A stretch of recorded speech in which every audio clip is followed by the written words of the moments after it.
And activity speed. Sweet. Okay. I am going to pull up some. Let's pull up some Epic Universe stuff. Epic Universe picks. And we'll let me go get my water. Oh yeah. First of all, I want to make sure that I cancel out of tomorrow's rehearsal.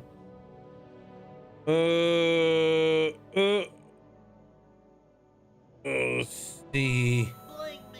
Tomorrow the 27th. Okay. Let's see. Can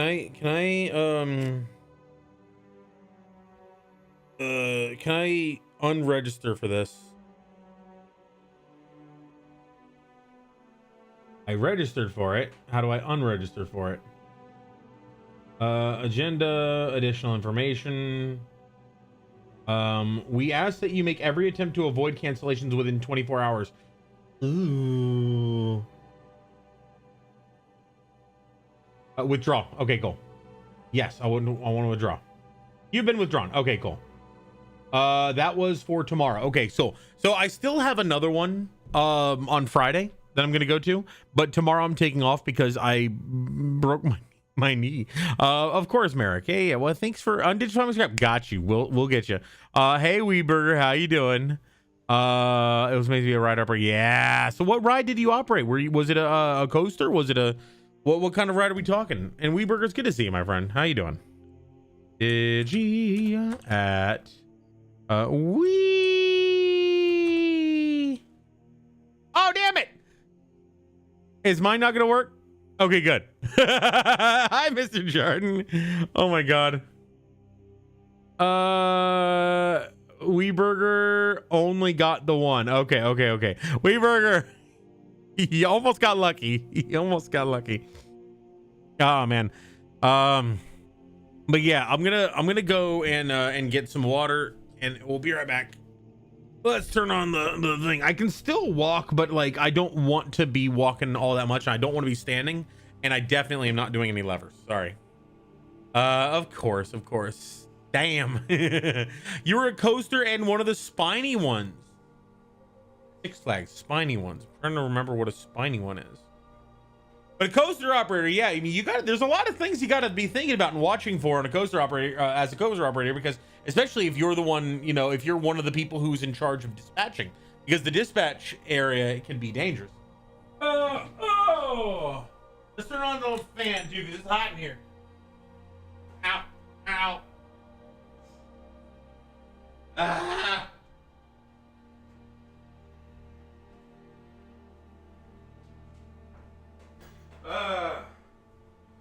So I did drive all the way down, and I did have some stuff I wanted to bring to the house, but I never ended up getting over to the house because by the time I was done at the park, I was pretty much like it was like 4:30 when I got done. So I was there from 9 to 4.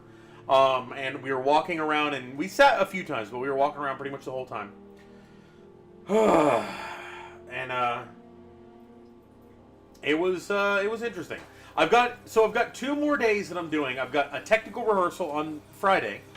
Right now, like I said, there's a bunch of rides that are currently not operational. There's a couple of areas that are currently not operational. The carousel in the middle is still not operational. But there's a couple of rides. I can't give you too much details because I really don't want to lose my job. And I don't know. I know that there's a lot of things that are confidential, but I know that some things aren't confidential. That I can talk about.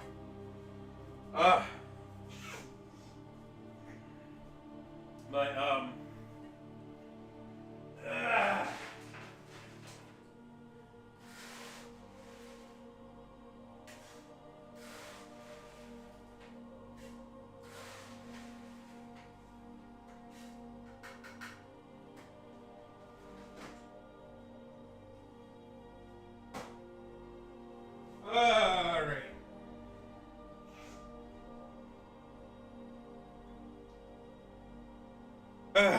But I ended up we had to enter in groups of 6. We had to enter in groups of 6. I went alone, so I ended up with a group of 5, It was 5 people from legal and some people who were pretty high up. What rides have you done? If you can tell, I can tell, and I will tell. But it's 5 people from legal who we ended up all getting along pretty well. It was pretty great. Mooncap, what's up? Hello, my ready drunk. Hey, Twiggy, how's it going? Rip bar cam. I know the bar cam. I don't know why it stopped working. Got some steps. Oh boy. Okay, hang on. How many steps did I get? I burned 4,000 calories today. I went 16,081 steps, 7.12 miles. Whew. Hey, Navenza, how you doing, my friend? Darth's up. What's up? Spinny, right? Not spiny. Got it. I'm good. Saying hello, Fred. Yeah, get some sleep, my friend. Get some sleep. Sorry, no lever today. My legal team is always great. Yeah, they were pretty cool. Got a PS5 for a heck of a steal today, 380, and they delivered. Not bad. Very cool. Sparkinator. So let's go over to.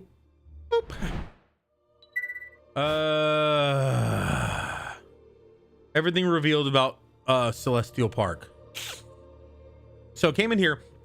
The first time I ever came through here, I went from the Dark Universe over through Helios and then out back when they were still in the process of building things, because I had to test one of the rides, and it was very disappointing. I thought it was rather small.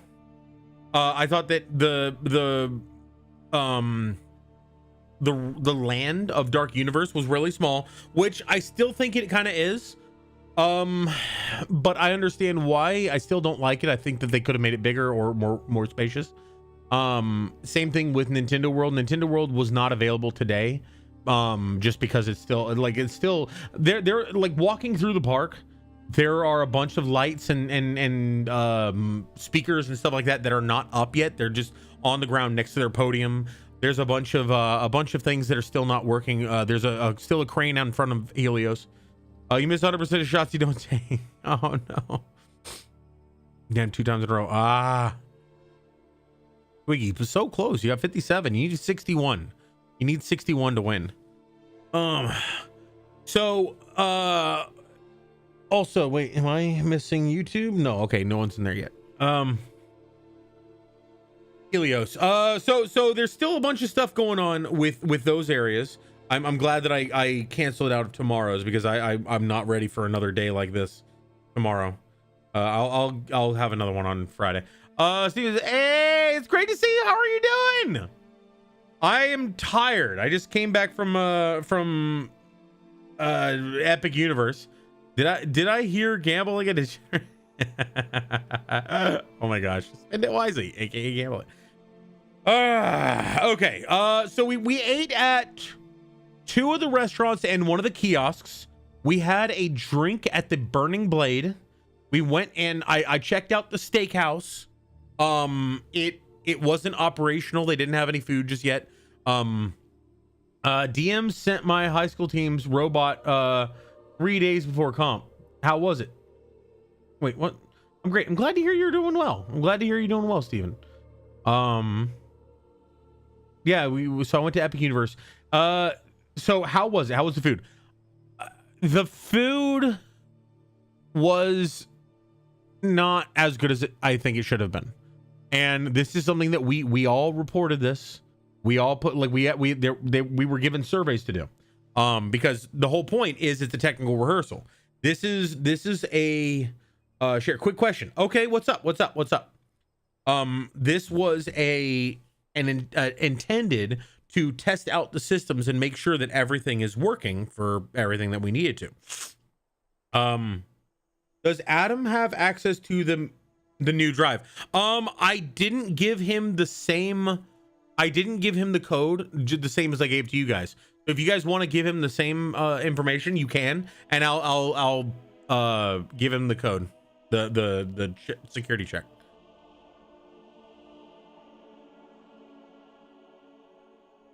There we go. The place looks real nice. It does. So like I was saying before, it was smaller than I thought it would be. The Dark Universe was smaller than I had hoped. Same with Nintendo World, although I haven't actually seen inside of that. I just know that it's kind of matching similar stuff from USJ and USH. The Harry Potter area, the Wizarding World area was, so they're all relatively small except How to Train Your Dragon. How to Train Your Dragon is relatively big in terms of walkable area. However, the reason why is that each one of them features a really big ride that is just fucking amazing. Also, you know about the Express Pass stuff? Just curious. I might share access to his email for now. Yeah, it's totally fine. Moon!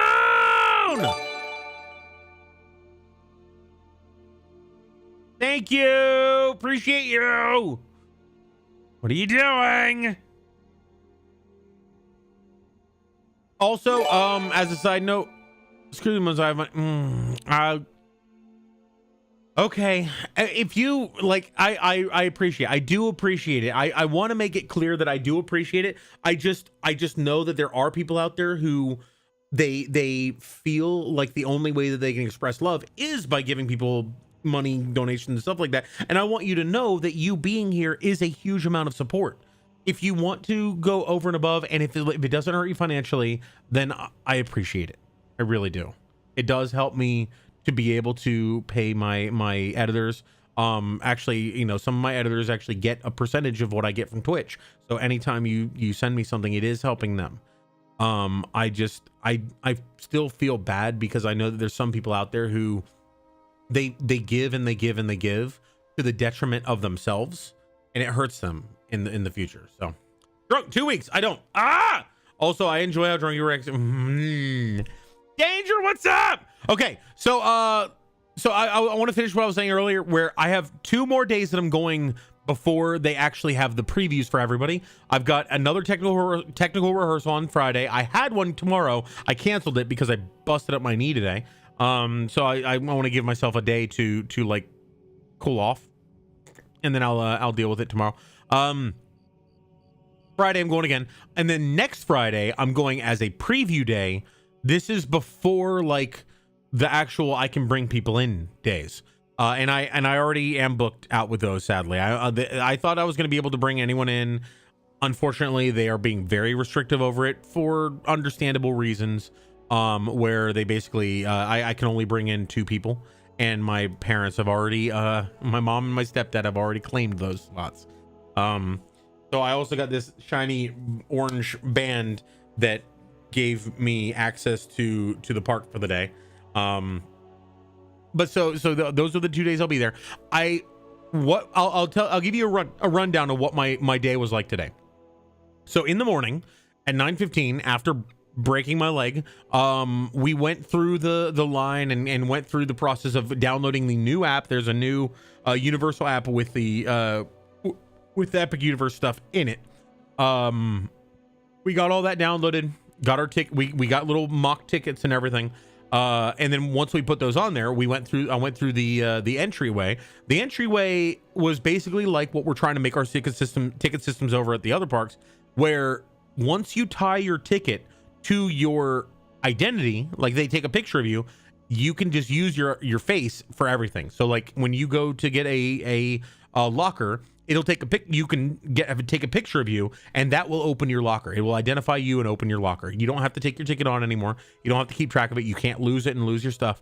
And you can choose to opt out of it. Again, I went with the legal team, like some really high up people in the legal team, but also some like all of them were really super cool. Like I honestly, when I think of legal, or when I think of like, you know, anything involving that, I think of, oh no, you got to be careful. But they were like, their biggest thing was they just wanted to make sure that everything was on the up and up.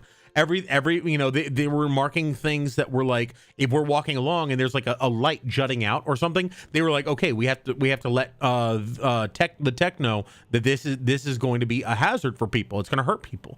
So I really like it because I got a good perspective hanging out with them. That's cool as hell. Wait, really? That's such a cool ass feature. Yeah. You won the jackpot. You won the jackpot. There you go.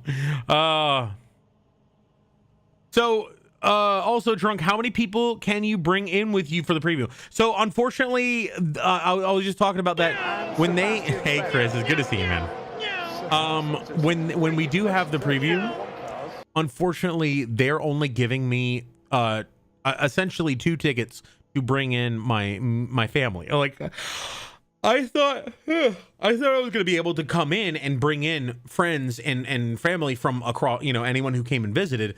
But not only am I limited to a certain number of tickets, which in this case they're giving me 4, but the problem is I would have to go with them, meaning and each ticket counts for me too. Like I count for a ticket, so I can either go 4 times alone or 1 time with 3 people or any combination thereof.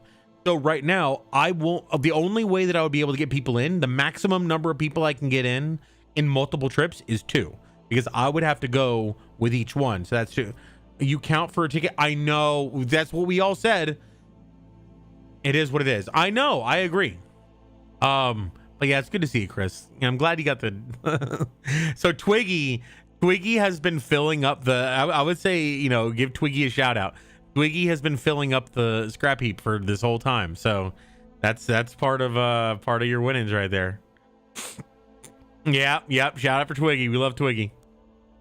So yeah, definitely. In 2 weeks on Wednesday, I will gladly come meet you either outside of the park or inside of the park, depending on if you're going to the parks. I would love to meet you in the park.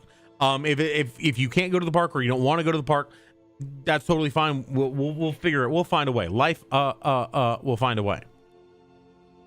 So what did we do? We got I met my new group of girlfriends who we ended up hanging out. It was the 5 of them and 1 of me, and we got along perfectly. It was great. We went through the main entryway, which is right here, if you can see in this picture. Let me see if I can zoom in here. Okay, open link in new, open image in new tab. There we go. Oh, that's a good view. Okay, there we go. So right here, right about here is where you enter. It looks kind of small from my opinion, from this perspective. From there, it's actually pretty amazing. They did a really good job because it lines up perfectly with this fountain and sculpture and the hotel, the Helios Hotel. The Helios Hotel looks really good. All right, gotta eat. See you in 15. All right, see you soon, my friend. See you soon, my friend. These 2 are stores, and they actually, this one over here has a decent amount of stuff in it. It's a relatively small store. This one over here is like the Universal store at the front of Universal Studios. It has a lot of things. I got so many things. I got 4 things, which is really, I got 2 things, but I got 1 thing. I got 3 of them. I got in the Dark Universe area. I got something in the Harry Potter area, the Ministry of Magic. I got a Ministry of Magic banner. I've got a couple of these like 3D puzzle build them yourself ride vehicles, so you can actually do a little display ride vehicle. I got 1 for a friend of mine, and 2 for me, 1 for my desk, and 1 for my show. And then I got a big Frankenstein head that you can take the half of the skull off, and the head off, and you can see the skull underneath. It's really cool. And then I got a big toothless plushie, like this big. Like he's a big boy. He's a big boy. He probably couldn't carry me, but he's close. Probably carry a toddler. But so you come in, and the first thing that we did, so we did have a small schedule that had like 3 things on it that told us to do a couple of things. Everything else was just self-serve. Go wherever you want. All the food was included, but you could only have 1 item at each place. Like, you couldn't go in and just order everything off the menu. All the food was included. All the sodas were unlimited refill. There was just a bunch of soda machines everywhere. You could go to them. And the only thing that wasn't included was Starbucks. You had to pay for that. So we went to a place called the Oak and Star Tavern, I believe it was. Let's see if there's any more pictures of Epic Universe. This is Burke, leading up to Burke.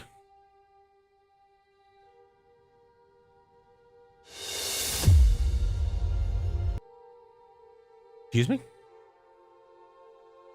There we go. Animated fly through. Ooh. See what this looks like. So wait, are you an actor for one of the places or one of the people that check everything? Listen, I'm not gonna tell you that I'm an actor, okay? That would be a complete lie. That would be a fallacy. I ain't gonna go that far. All right. But hey, I'm gonna be completely honest right now. There is one character that they do not have in Dark Universe that they damn well sure should have in Dark Universe. I would be completely real with you right now. Okay. Look at you. You're in awe. But I get it. I'm in awe too. No, I'm not an actor. There we go, starting again. I'm not an actor. Unfortunately, if I were an actor, I wouldn't get paid as much. And so I like the people I work with. I like the job that I do, and the compensation, while not industry standard, is still enough to pay my bills and to make it possible for me to do this without demanding or requesting money. In fact, discouraging money, because I have enough that I can cover the bills for this. Like all the money that I get goes to bills and then equipment and subs and stuff like that. Like when I give people subs, that's because I want to make this place as awesome as possible. I don't want to have to worry about, stuff like that. I require PS5 game recommendations. It's not PS5, but Horizon Forbidden Dawn Zero Dawn and Forbidden West, God of War Boy Edition, and Ragnarok. Yeah,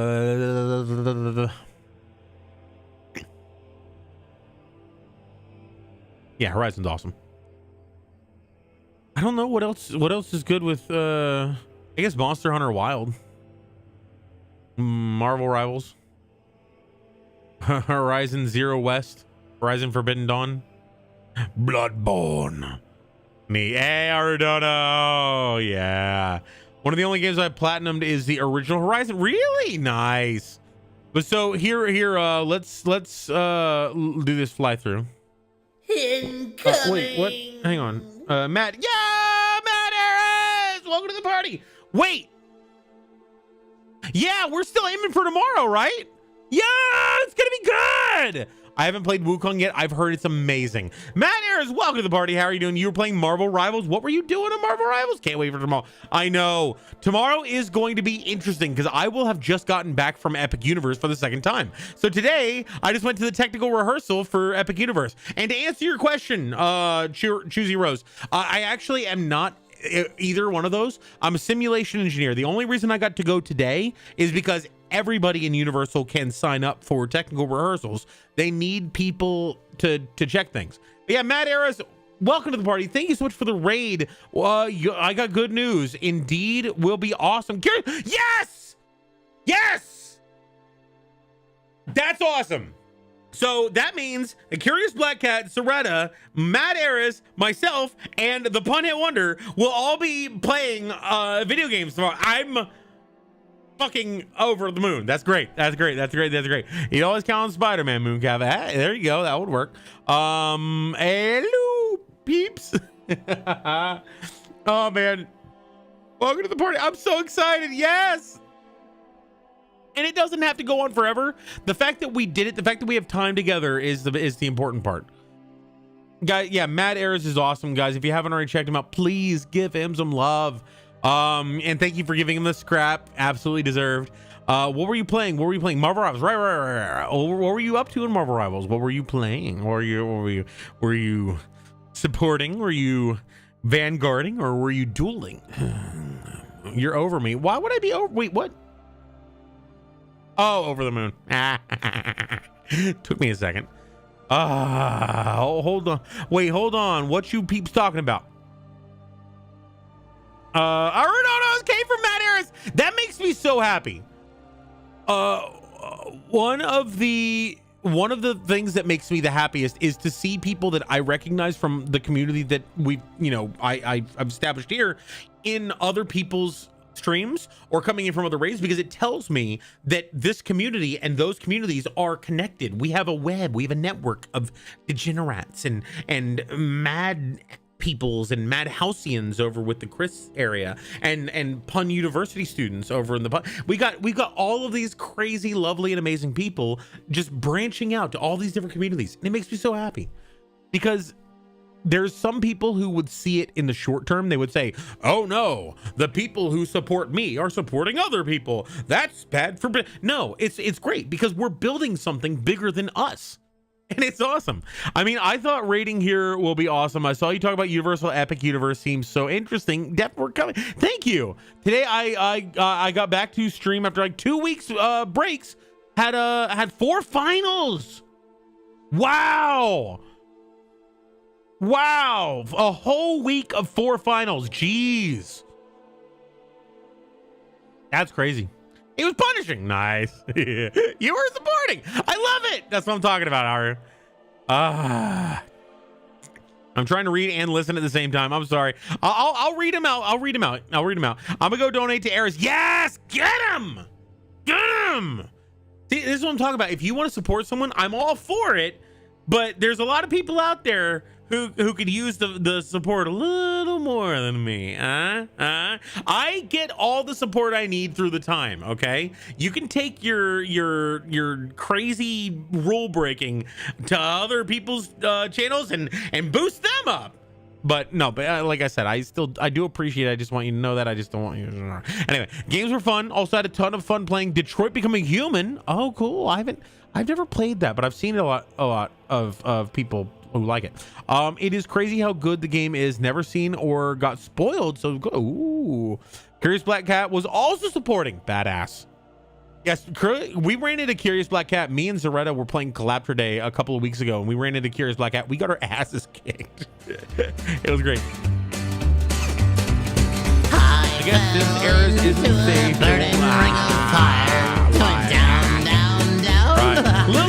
What's up? 170, 170 is mine. I love it. It's not too fast, but not too slow. Excuse me, Rose. Ring of Fire.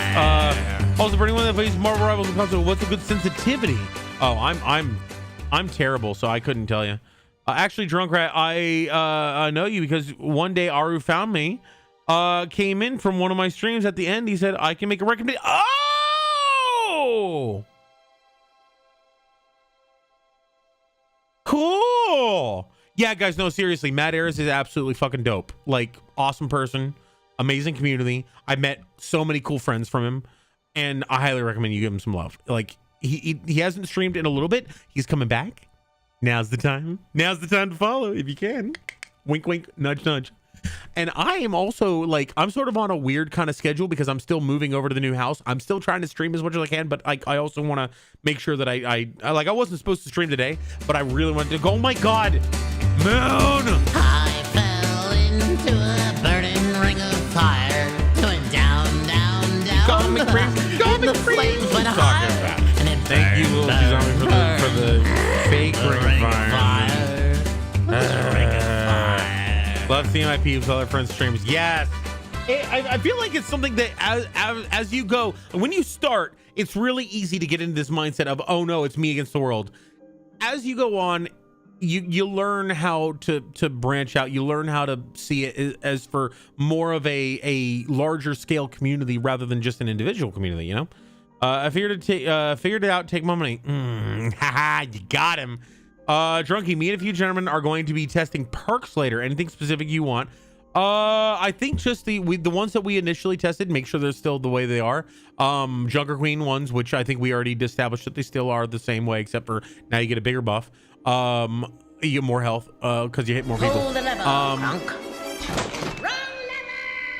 I'm sitting. Yeah, it makes me so happy. Yeah. Aradono, I really appreciate you. Like, seriously, you're insane. Offline 100 bits donor, that's crazy. I haven't seen that yet. Mad, there's a lot of rule breakers here, and they will find a way. They will find a way. Thank you very much for the follow. Yeah, good. Thank you guys. Seriously, gotta support the awesome peeps out here. And there are a lot of awesome peeps. It's not just them. And then yeah, they're demons or brothers. Wait, what? You're welcome. Oh, because Oni.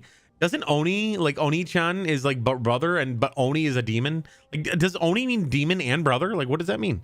And then Mooncalf coming on in here. Wait, which Chris was wondering? Do follow Matt Eras. Yes. Double ring. Calf. I wasn't gonna do anything hot, but I will. I'm gonna steal the moon. Goated, love seeing true. No, mad. There's rules. Fire. He has shields. Okay, no one wanted Twitch. Thank you. Thank you. I still I do appreciate. I don't want to make anyone feel like I'm snubbing them for like cause it's sort of like I want to discourage it, but I also want to make sure that people don't feel like oh, how dare you make them. It's a weird like I don't know. Cherry bomb. That you guys are supporting me. All the love and support. I'm getting that now. I've been off my game for about 2-3 weeks now because I've been doing this whole house thing, and I've been so worried that everything's gonna be in decline. And you guys are still here. You're still here, and you're. What's worse is you're still doing the things. Wonder how you hurt your knee. Lever.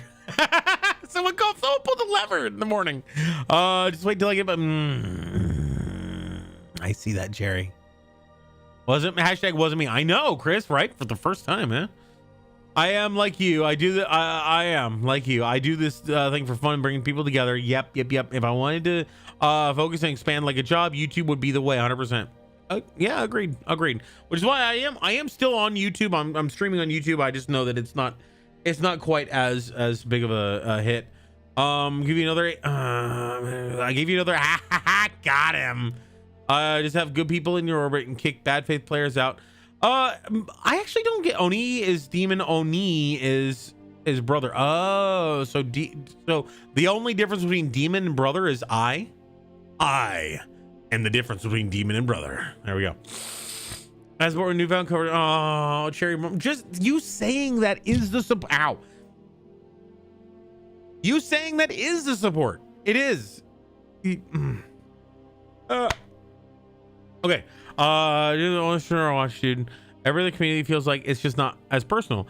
Yeah, and there's a lot of people out there who I feel like they approach streaming like they're a news anchor or an actor or actress or something. Like,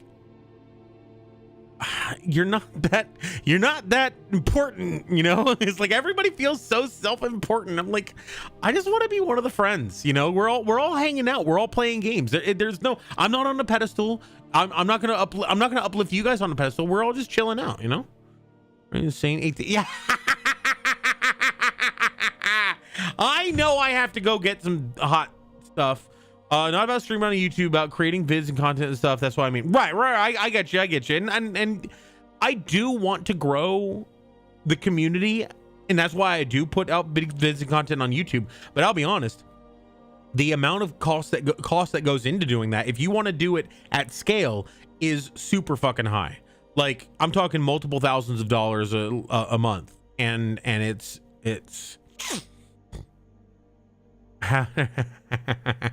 you have earned it. Okay, if you haven't earned it, then you will earn it, because there now Mooncalf's got like, well, okay, now I got to get some time out of this community. So now Mooncalf has to watch some of your streams and recoup that. They sent me a fraud message and I had to call them saying yes, this was me. Oh my God, Moon, don't hurt yourself. You're giving me hives. I wouldn't say no. Don't go bankrupt. You haven't heard. We're all besties. Yeah, pretty much. Like, I've known early on in my streaming career, I've known a couple of people who were on the younger side, and they felt like whenever they got an allowance, they wanted to send it to the streamers because they felt like those streamers would only give them attention if they paid money. And I was like, I don't want you to get in that cycle where you have to push your value and what you've earned up to yourself to others just for attention. It's like you can have that attention just by being friendly and having dignity and respect for the people around you. Like, that's all you really need to be a good person to those people. And yeah, anyway, I don't know. What do you mean creating YouTube content? I haven't earned it because exclamation point YT, exclamation point YouTube. We're putting out shorts. We're putting out we've been doing myth busting shorts for about 6 months now. For YouTube, for Overwatch and Marvel Rivals. Pun! Hey buddy. I turned notification. Yay! Oh my god, why are you so amazing? Why are you guys also I had people trying to buy me out. Some offered me to wait $2,500 to do any female cosplay provided I wear a dress. I was like, nope. Wait, who are these people offering you that kind of? I've worn a dress for screwsies. I've just worn a dress for funsies. Pun Hit Wonder dressed up as Hakane Miku, who's basically a big pigeon, and that was cool. Like, where's this? I'm not even selling out. I'm doing this on my own. If you want to give me, they want to give me $1,000 for doing that. Sure, why not? I'm not going to do it on their intention, but if I'm already doing it and they're going to like, hey, if you do this, I'm like, sure. I start streaming 4 hours before our 5-stack stream. Yes, yeah. Not tomorrow, right? Tomorrow is like Thursday, right? We're doing Friday. That's my point. 100%. In fact, you want to pay me to wear a dress? Yeah, I know. That's odd. I don't know. That's really odd. I can't do. I don't know what you're talking about. And let's do this hot thing. We're gonna roll this. We're gonna roll this. Don't look at my chair. These are crazy. All right. Yoink. Friday. Okay, cool. Ha! 3. Okay, cool. I'm okay with that. I'm okay with that. Doing here. Oh, Popular. You're gonna be popular. Hey, Raffy, how are you? For me, it's tomorrow's Friday, right? Because you're in the future. I forgot about that. Yeah, nice chair, bro. It's a knockoff. I got one of them GT Tracer ones. It's not like there's the X Racer, G Racers. Mine is a G Tracer. Wait, there are 2 Rings of Fire. You did? Oh no! The first Ring of Fire. The first Ring of Fire was a 0-bit one. It was just doing the sound effect. It wasn't a real one. Raffy, famous, you're popular. You're gonna be popular. That's a wicked line. That's a wicked line there, Raffy. Welcome to the legends. You are a legend now too. Yeah. Well, yeah. The funny thing is, Mooncalf's always been a legend, but now it's immortalized. Gotcha. I got tricked. I'm sorry. Well, I also do have another 500-bit excess that you gave because it's only 1,500 bits for the hot sauce. So you did 2,000. So that means I have 500 more, which means I got to do another chocolate spicy, which is god. Raffy, I went to Epic Universe today and it was cool. I also broke my knee. Why is Marvel Rivals ranked so difficult? Because they don't want you to have a constant winning streak there. So I think there have been tests and they actually found that every time you have more than 1 or 2 wins, they put you against people who are much harder than you and you lose. Maybe 2. Nice. Marvel Rivals thing is what I heard. Twiggy, like you asked, I'm not sure what you're referring to. Oh, got you. Hot sauce and spicy chocolate. Yes. So we got some spicy chocolate. So, just to continue, we went in here. Let's let this play out. Okay. So we went through here and we went over from here. We went this path over on the bottom right, all the way across. We went past the carousel, all the way across. Over here, there is a place called the Oak and Star Tavern. The food was atrocious. They're going to be fixing it. Like, this was a technical rehearsal, but it was like box food that you get at a high school, and it was cold.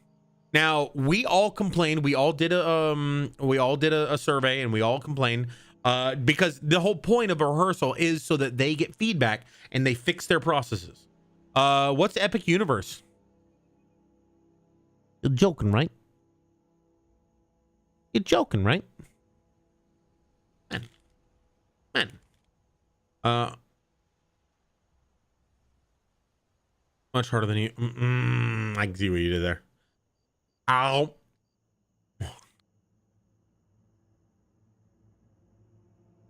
Epic Universe is a new park that we built. This is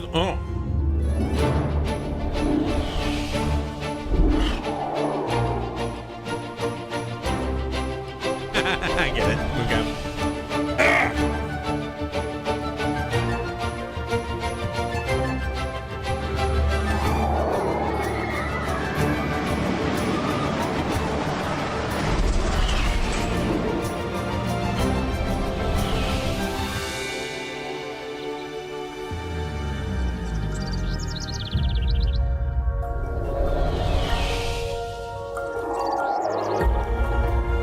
I'm going Friday, and unfortunately, right now it's rehearsal only.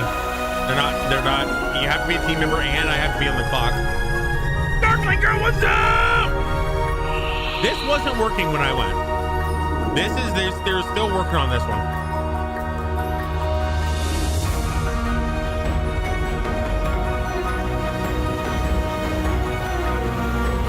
Wait, really, Sparkinator? And the audio is top tier. Yeah, so far so good, I guess. Atlantic, this wasn't open when I went.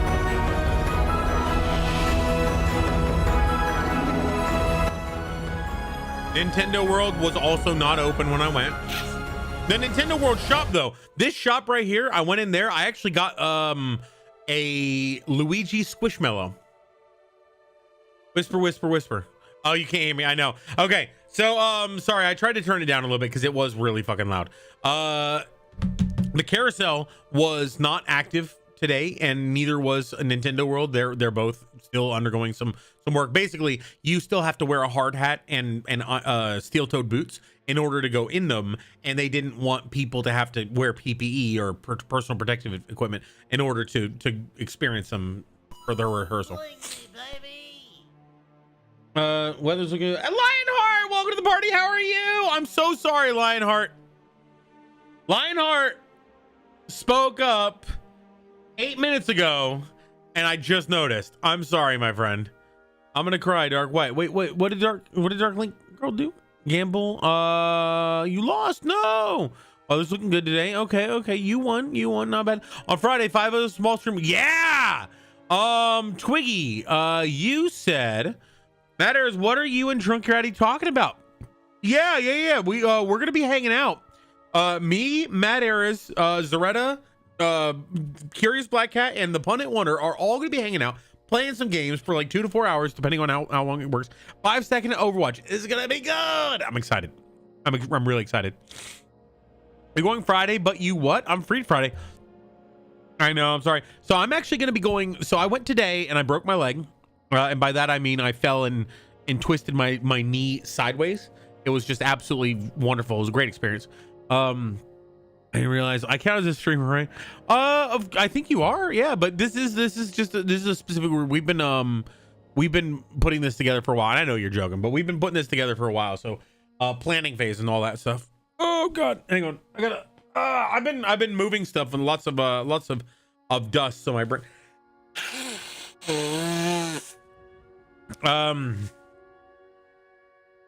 We can do a few games if you want, but let me know if you have anything else in mind, so I'll install it.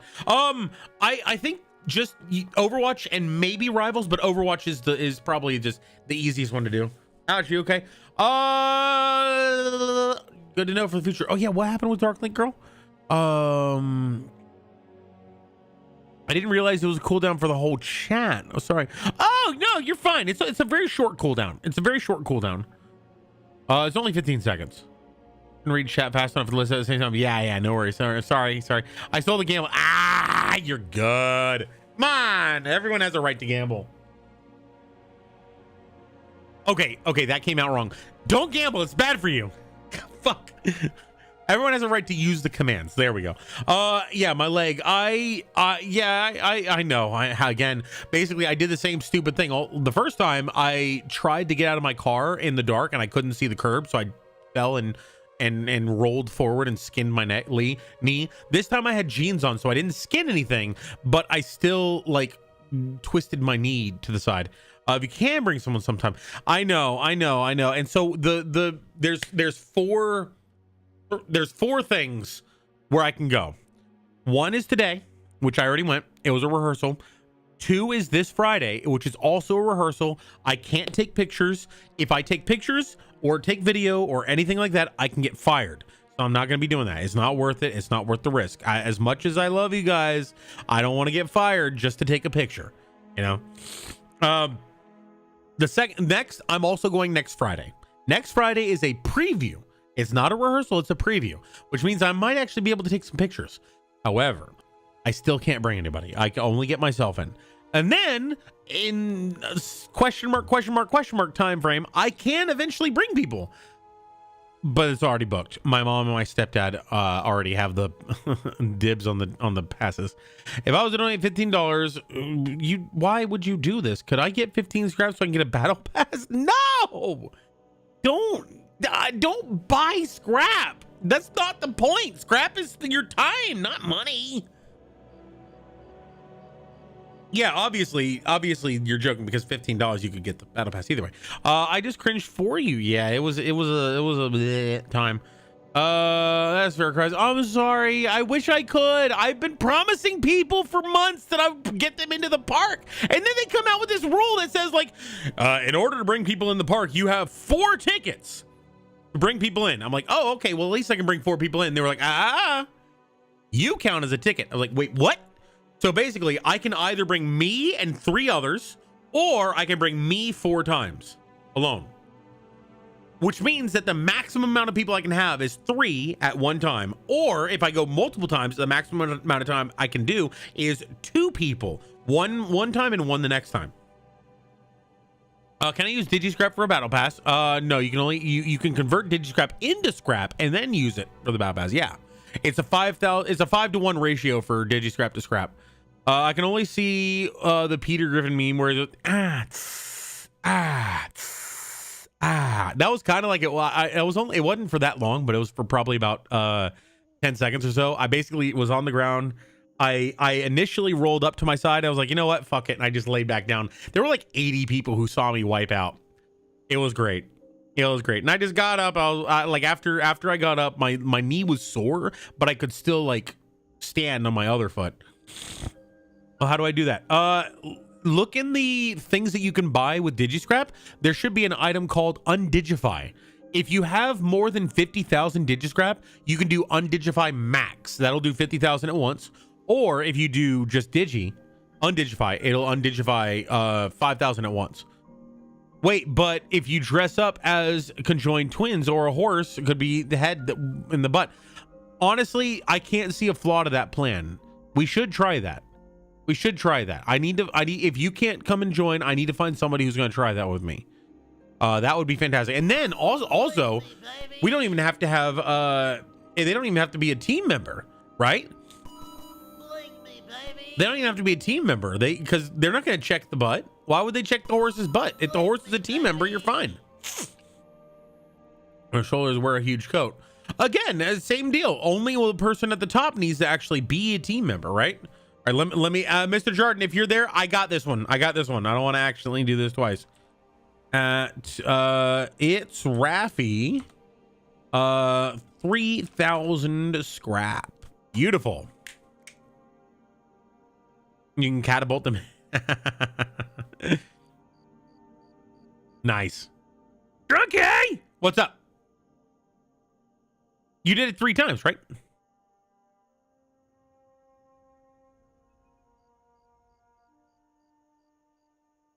I'm here, you know. I know, but if I didn't know, like I didn't know if you were seeing it, and I said, okay, so if you are here, I got it. That way we didn't double do it.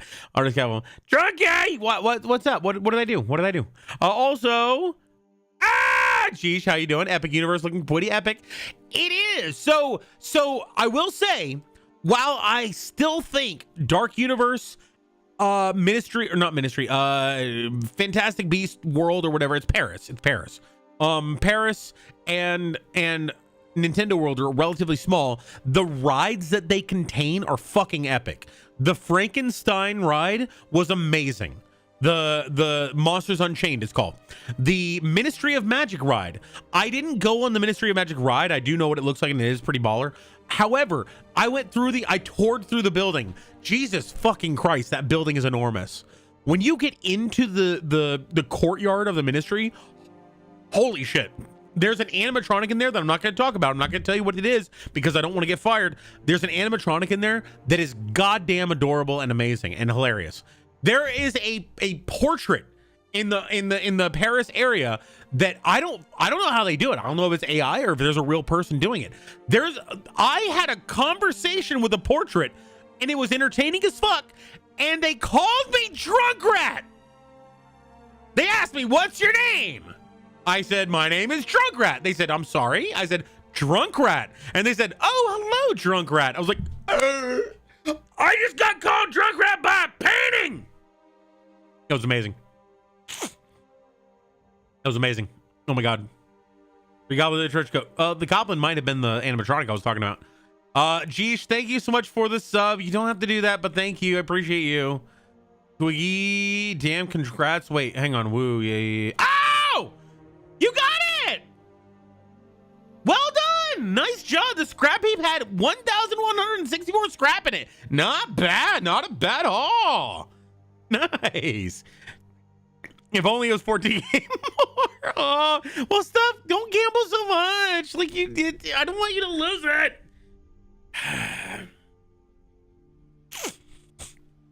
I don't think I have enough for a battle pass. How much do you have? Exclamation point scrap. Check it out.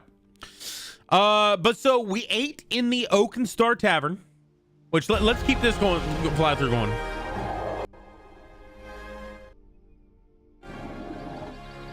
All right, right here. Okay, let's go back to the beginning and start this over. So this is Isle Burke. This is the Stardust coaster. It used to be called Starfall. Now it's called Stardust because Starfall was taken. Okay, here we go. That's Helios on the right. Over here is the entrance to Darkmoor, the Dark Universe area. Right here is the Oak and Star Tavern, over to the left of the entrance, I believe.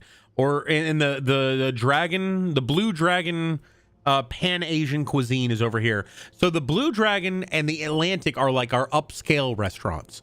The Oak and Star Tavern was sort of like it feels good. It feels like a good restaurant. The food came out and it was atrocious. They gotta fix it. They gotta fix it. It's Rafi, you only need 15K. I'm gonna hold it for when there's a battle pass I like. Yeah. Oh, so Rafi, the way I do it, I don't actually buy a battle pass because unfortunately I don't think I can on Rivals. What I do is I give you essentially $10 in currency on the platform that you want it. If I have you friended on Steam, if it's on Steam, I'll give you $10 on Steam. If it's on PlayStation or anywhere else, I'll give you those too. I think that if you buy the currency, I think it's actually just a little bit less than the actual battle pass because they raised the price. It used to be 10, but now it's like $11. So if you want, so there's some people out there who are like, can I just buy 3 battle passes and just get a game? I'm like, you do with it what you want. I'm basically just paying you for your time here. Oh God, I hate that it sounds like that. Again, Lionheart, I'm sorry I didn't respond to you in time. I need to move this over here so I can see the YouTube easier. I love it here, Drunk So. Oh, I appreciate you. $15 from me. Oh, you only need 15K. It's 15K is $10 just because of the way scrap works. It's not like a 1,000 to 1 ratio. So Carousel wasn't working at the time, but it is really fucking massive. Also, I now live close to Universal. It's about 3 miles away from this place, Epic Universe. I can hear the fucking fireworks from my house at like 9 p.m. And it sounds like gunshots, to be honest. It's crazy. Pa pa pa pa pa pa pa pa pa pa pa pa pa pa. Like, wow. All right, I have better. No worries, Matt Harris. Thank you so much for hanging out. I really appreciate you. Thank you again for the raid. Thank you again for being a massive and amazing person. A massively amazing, a massive and amazing person. I was gonna say a massive legend, but yeah. You have a good night, my friend. I'm looking forward to tomorrow when we stream together on Friday. It's gonna be good. Play some Overwatch as I have like, yes, there have been some changes, and yes, we will check it out. I saw them in video. I saw them from my lawn. it was like, oh man. I also there's a place called Domu that is it's a ramen and wing place near Universal, and I could see it from there, and I was like, is that over at like there's a place called Icon Park that is like has a Ferris wheel and a few other things. It's in the same direction, and I thought it was there. It was like another couple miles out. The fucking fireworks were huge. Ramen Kip, of course. I will leave a lurk as always. Yeah, I appreciate you. No worries. Go get some rest. Thank you. Love you. You're amazing. And Evenzo, yes. Oh my god, Domu is amazing. You highly recommend it. I highly recommend it. If you ever can. So let's continue here. So this is the entrance to the Wizarding World of Harry Potter slash Fantastic Beasts. I don't know what the hell it's actually called, but it's the Fantastic Beasts. Is a wand, stuff like that. They've got a really cool wand store and a couple of really cool restaurants in there. But the portrait, the whole show with the portrait was insane. My mind was blown. Also the animatronic in the Ministry area. Constellation. It's called Constellation. Okay. Constellation Carousel. More in the jackpot. Oh my god. Wiggy. New ones. Yeah. So this is the Atlantic. It wasn't open when we got there, but it's actually, it looks really cool. It looks like there's going to be a bunch of animated fish swimming around. It's like you're dining in an aquarium. Oh, 9. Nintendo World and the shop. The shop was pretty good. The shops are relatively small, and they all have the same stuff. You know, they all have the same stuff. It's all like the hats and the little things that sit on your head, the bombs, stuff like that, and the little backpacks that all look the same style, just with different themes. You know, I don't know. The Pizza Moon had pretty good pizza, but I would say it wasn't as good as it should have been. And depending on the price, it's going to be interesting, because this pizza, I would say, would be like some of the better pizza at a mall pizza joint. If you went to the mall and you went to the food court and there was like a Sbarro or something like that, if you got one of their more expensive pizzas, that's what they would serve here. They have fancy names like was it like Pizza La Luna and stuff like that, which is just moon pizza. They have Fromage de Lune. Oh god, I can't remember the names of the pizzas, but whatever the case is, they weren't bad, but they weren't phenomenal. Like they were edible. I would eat these as a meal. That's about it. The stuff that they have here, the restaurants that I went to, the Oak and Star Tavern and the Pizza Moon, I would say fall below Red Brick Pizza, Voodoo Donuts, NBC Grill. The NBC Grill actually has some badass stuff. It's a sit down restaurant. These places are kind of like, do you know the tune, the cartoon, what is it called? The Comic Cafe, I think it is. Comic Cafe, or the Fantastic Four Cafe, the places where you can get like pizza and pasta and burgers, stuff like that. All of these places have the same vibe to them as those. Drunk Rat, I love to help other people. Like my mother used to say, put your others before your needs. to an extent. No, oh no. And Enzo, I would say that the Minions place has better food than these. The Minions place actually has some decent offerings. It's just relatively small food, but it's actually like pretty good. The Uncle Drew's pork belly sandwich is fucking phenomenal in my opinion. The sides are a little bit the sides are small, but they're really tasty. The food here, I would say, is put to shame by the Minions place. Minions place is better. Twiggy, I would say be careful about the mindset of putting others before you always, because you only have so much to give. You need to be able to, everybody is an individual unit. As much as we are part of a community and part of a society, we do need to respect other people. We do need to the Toadstool Cafe is in the Mario the Nintendo area. I didn't see it because they were closed. I'm a little skeptical. We'll see. It makes you feel good. It may make you feel good, but make sure you're not doing it to the detriment of yourself. That's the thing. Make sure that you do keep your own needs fulfilled while... Hey, CZ! How are you doing, my friend? 43 months. Damn. Also, ZZ, how are you doing, my friend? It's good to see you. Would you want me to give subs instead? No. You... Twiggy, I appreciate you. I just want you to make sure that, like, think about it like this. We as a family, as a community, want to have as much Twiggy time as we can have for it going forward in the future. I would rather not get like extra help from you today if it means that you're able to sustain yourself for the future. So a lot of people are like, oh, I would die for others. I would help someone else until I starved. I'm like, come on, that's ridiculous. You need to make sure that you're okay. Like, have your needs met, make sure that everything is good for you, and then help others with what you have left over.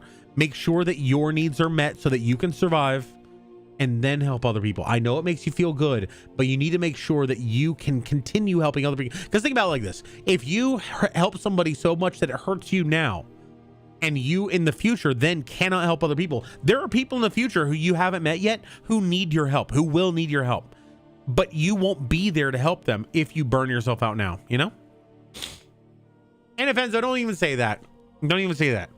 I appreciate the sentiment, but your life and your personhood, everything about you is more important to me than my like, if I put myself in a situation where you would have, like, someone else would have to hurt themselves to help me. I don't want. I would rather that situation hurt me as a consequence to my own stupidity. So, what's up, Parkour Jab? And so I hurt my leg. I was walking my dog, and he almost got hit by a motorcycle, and I got my leg ran over instead of my dog. Right. That's understandable. That's understandable.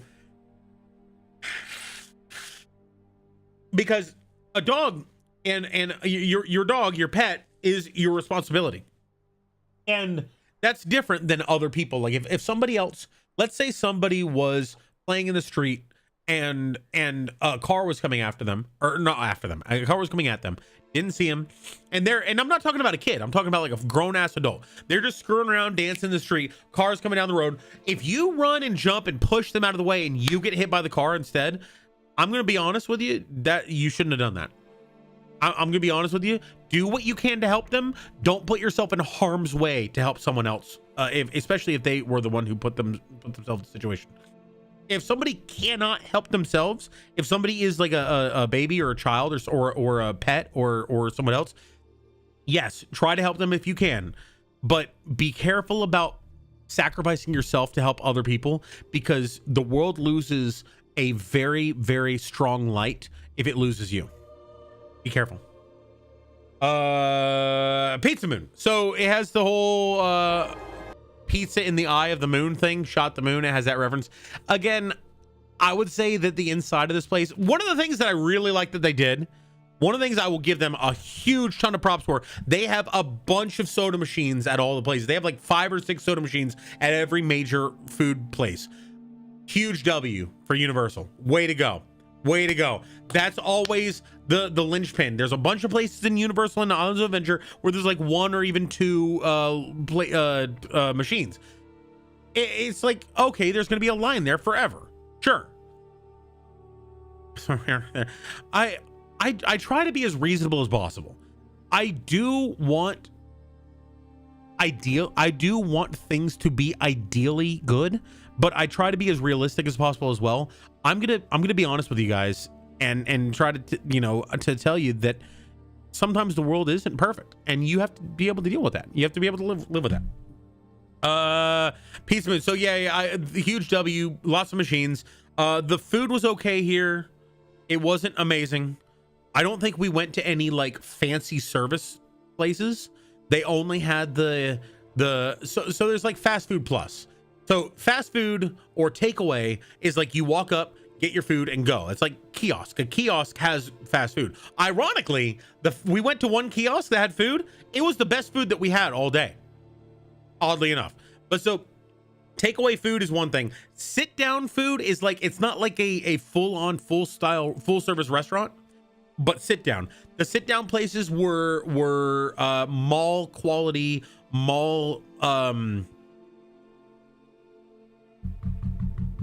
food court quality at best. Now I got a question. If I get to 15K and I was able to get a battle pass, how would that work? Due to me living in Canada and currency is different. Hardcore Dev, Rat wants things to be ideal but refuses to flood my inbox. Car! I still need to reset my computer. I think I have reset my computer. I need to try getting your game up and running. Core made a really cool game. Can we get a shout out for Hardcore Dev? He's like super cool. He actually develops video games and add-ons and plugins and stuff. He's like super like intelligent and stuff. There we go. Hey, question. If I get 15K scrap, thank you, Twiggy. Appreciate you. I'll be 5 game releases before I get Rat to play one. I know. I'm sorry. It's the same way with some people who want to play games with me. I'm never available. I'm so busy. I hate it. I'm so busy. Now I gotta go to a question. If I work 15K, get a battle pass. So the way it would work is I would send you, if you got an Overwatch battle pass, I would gift you 1,000 Overwatch coins. If you got a Marvel Rivals Battle Pass, I would gift you whatever the equivalent is to a $10 Steam gift card. I would get for you. Now, that should come to you as whatever. Now, it may not be a full Battle Pass because I think they raised the price on Battle Pass. But if you have it on another thing, like is it Overwatch or Hardcore Dev? Also, Void Ghost, how you doing? Aerodynity, how you doing? Good to see you. Let's keep going while you answer that question. Let's keep going. Pizza Moon is here. Let's back up a little bit. All right, so we're going past there. Pizza Moon here. Going through over here, which is like a nice little park area. And this place didn't have all of the trees yet, but it still was pretty good. Here's the entrance to Darkmoor. We passed the Oaken Star. They didn't really show that off. Here's the Blue Dragon, the Pan-Asian cuisine. And then Helios. Now, Helios looks pretty goddamn badass. It actually is pretty massive and pretty cool. I will try to stay a night here if I can and show what it looks like eventually. It's like $16 for me. Oh shit. So is it Marvel Rivals or Overwatch? I'm good, my friend. I'm glad to hear that. I've done some Baldering of the Gates. Nice. When is Epic Area planned for release, or can't you say? May 22nd. May 22nd.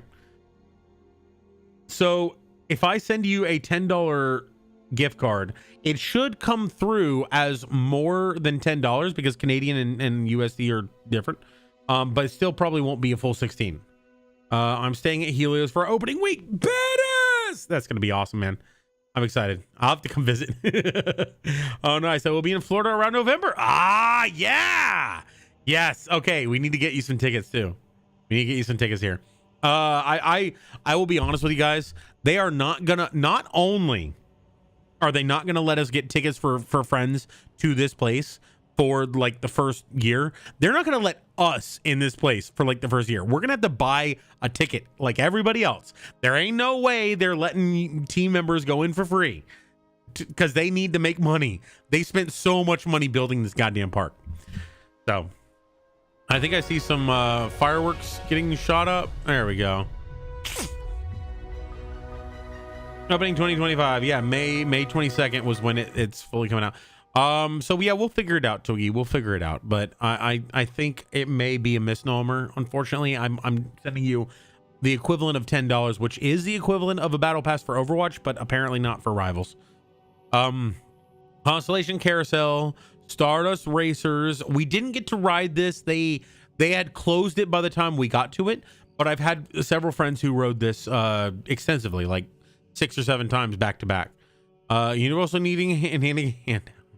Yeah, basically. God, I'll tell you right now. Alrighty, gonna lurk again. No worries, Aerodati. I actually got to pimp out some of your I didn't actually get them to buy it, but I got to pimp out some of your handiwork. I was like, oh, I bought a plushie from the Universal store. I was like, I actually have a friend who can make plushies just like this.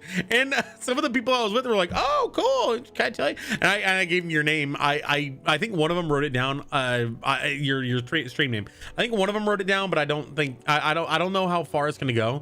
But I'm gonna try to do that more often. I feel like that'll be cool. Ad break. Ew! I'm gonna take a moment to find the next thing to talk about. Atlantic.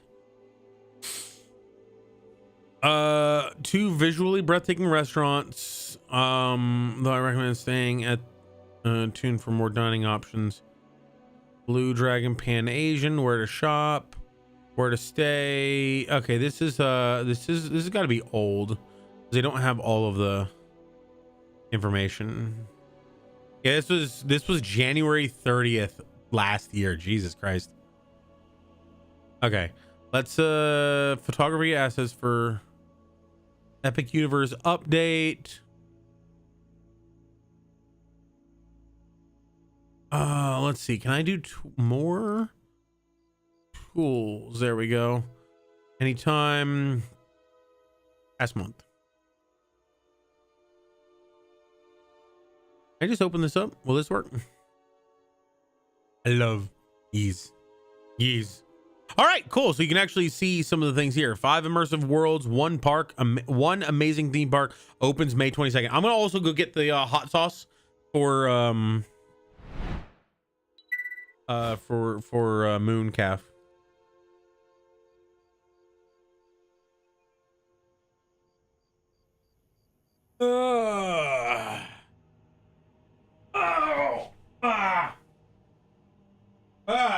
There we go. All right, just dragging my left foot hurts.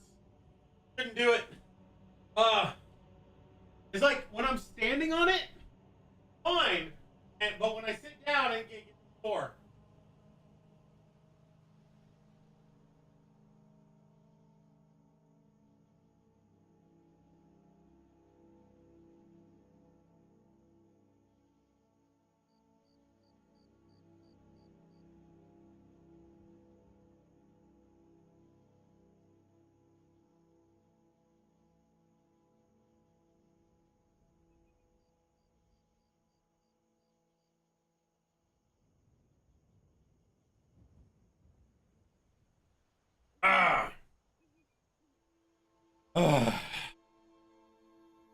Oh gosh. Oh.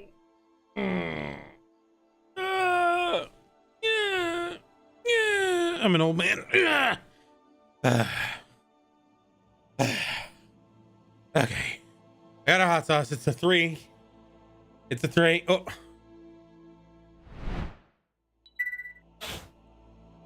Yeah, hardcore dev. This morning I wiped out on the pavement, on the walkaway, the sidewalk, and I was running because I'm dumb and I shouldn't have been running, and I buckled my left ankle or my left knee. As I was running, my knee went off to the side. So when it should be doing this, it went like that, and. Someone was even there who was there were like 80 people who saw me wipe out and was like, oh well, I guess I just At least I don't stand out in this shirt, you know. Oh well. Sometimes you guys gotta live with it. Slayer Round, welcome to the party. How are you doing, my friend? To the party. Oh man, I stood on the manhole for water meter to check. And my kids moved it. Oh no. You fell in? Wait, you vibing? I was sent here to do something. Sent here to do something. Or you sent here to do? You're sent here to be awesome because you're getting that done. How you doing, mate? Welcome to the party. How you doing? Good to see you. I am drunk right. I'm here 5 days a week. My name is Whoa! What? Hey! Wait a second. Hey, you haven't even seen the intro yet. The intro specifically says, hold your bets, the show's absolutely free. And I know it's nothing saying. Thank you, Slayer Brown, is what I should be saying. Thank you, Slayer Brown, for coming in, giving to Dominis, Curious Black Cat, nice. RG Dexter, nice. Hardcore Dev, nice. And Steven X Kalel. Pun. Wait, Pun was the one who told me to wait. Why? Pun, what the hell? He's also gonna do some hot sauce shots. Me too. That's my fault. I gotta drink more hot sauce. Well, I'm gonna do a quick intro event, and I'm gonna go give Pun some business. Okay, I'll be right back.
I'm coming.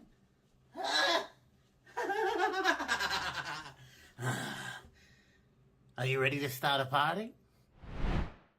It's time for us for a junkie. Hell yeah, let's go. We ask them politely yet That's firmly funny. to leave. Tom, what's poppin', my dude? How are you? Welcome on in. Let me do the thing. After all these years, after 84 years. So, yeah. Let me do the thing here. You play Minecraft, hell yeah. Tom, thank you so much for bringing your friendos to This come is on rude. my friendos. Kingler, He sent Frank said there's awesome. he sent Fuck you, an Organ interstream ballistic sub missile. That's not fair. That's breaking some kind of convention. Anyway, let's drink the hot sauce. Bottoms up.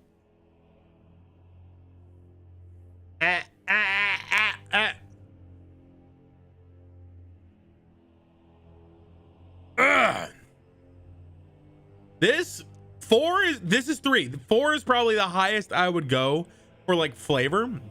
It's like right on the cusp of pain. 3 is like flavorful. It's kind of smoky. Oh god. Kind of smoky. I like it. I don't typically go out of my way for spiciness, except for one place. There is a place I like to go.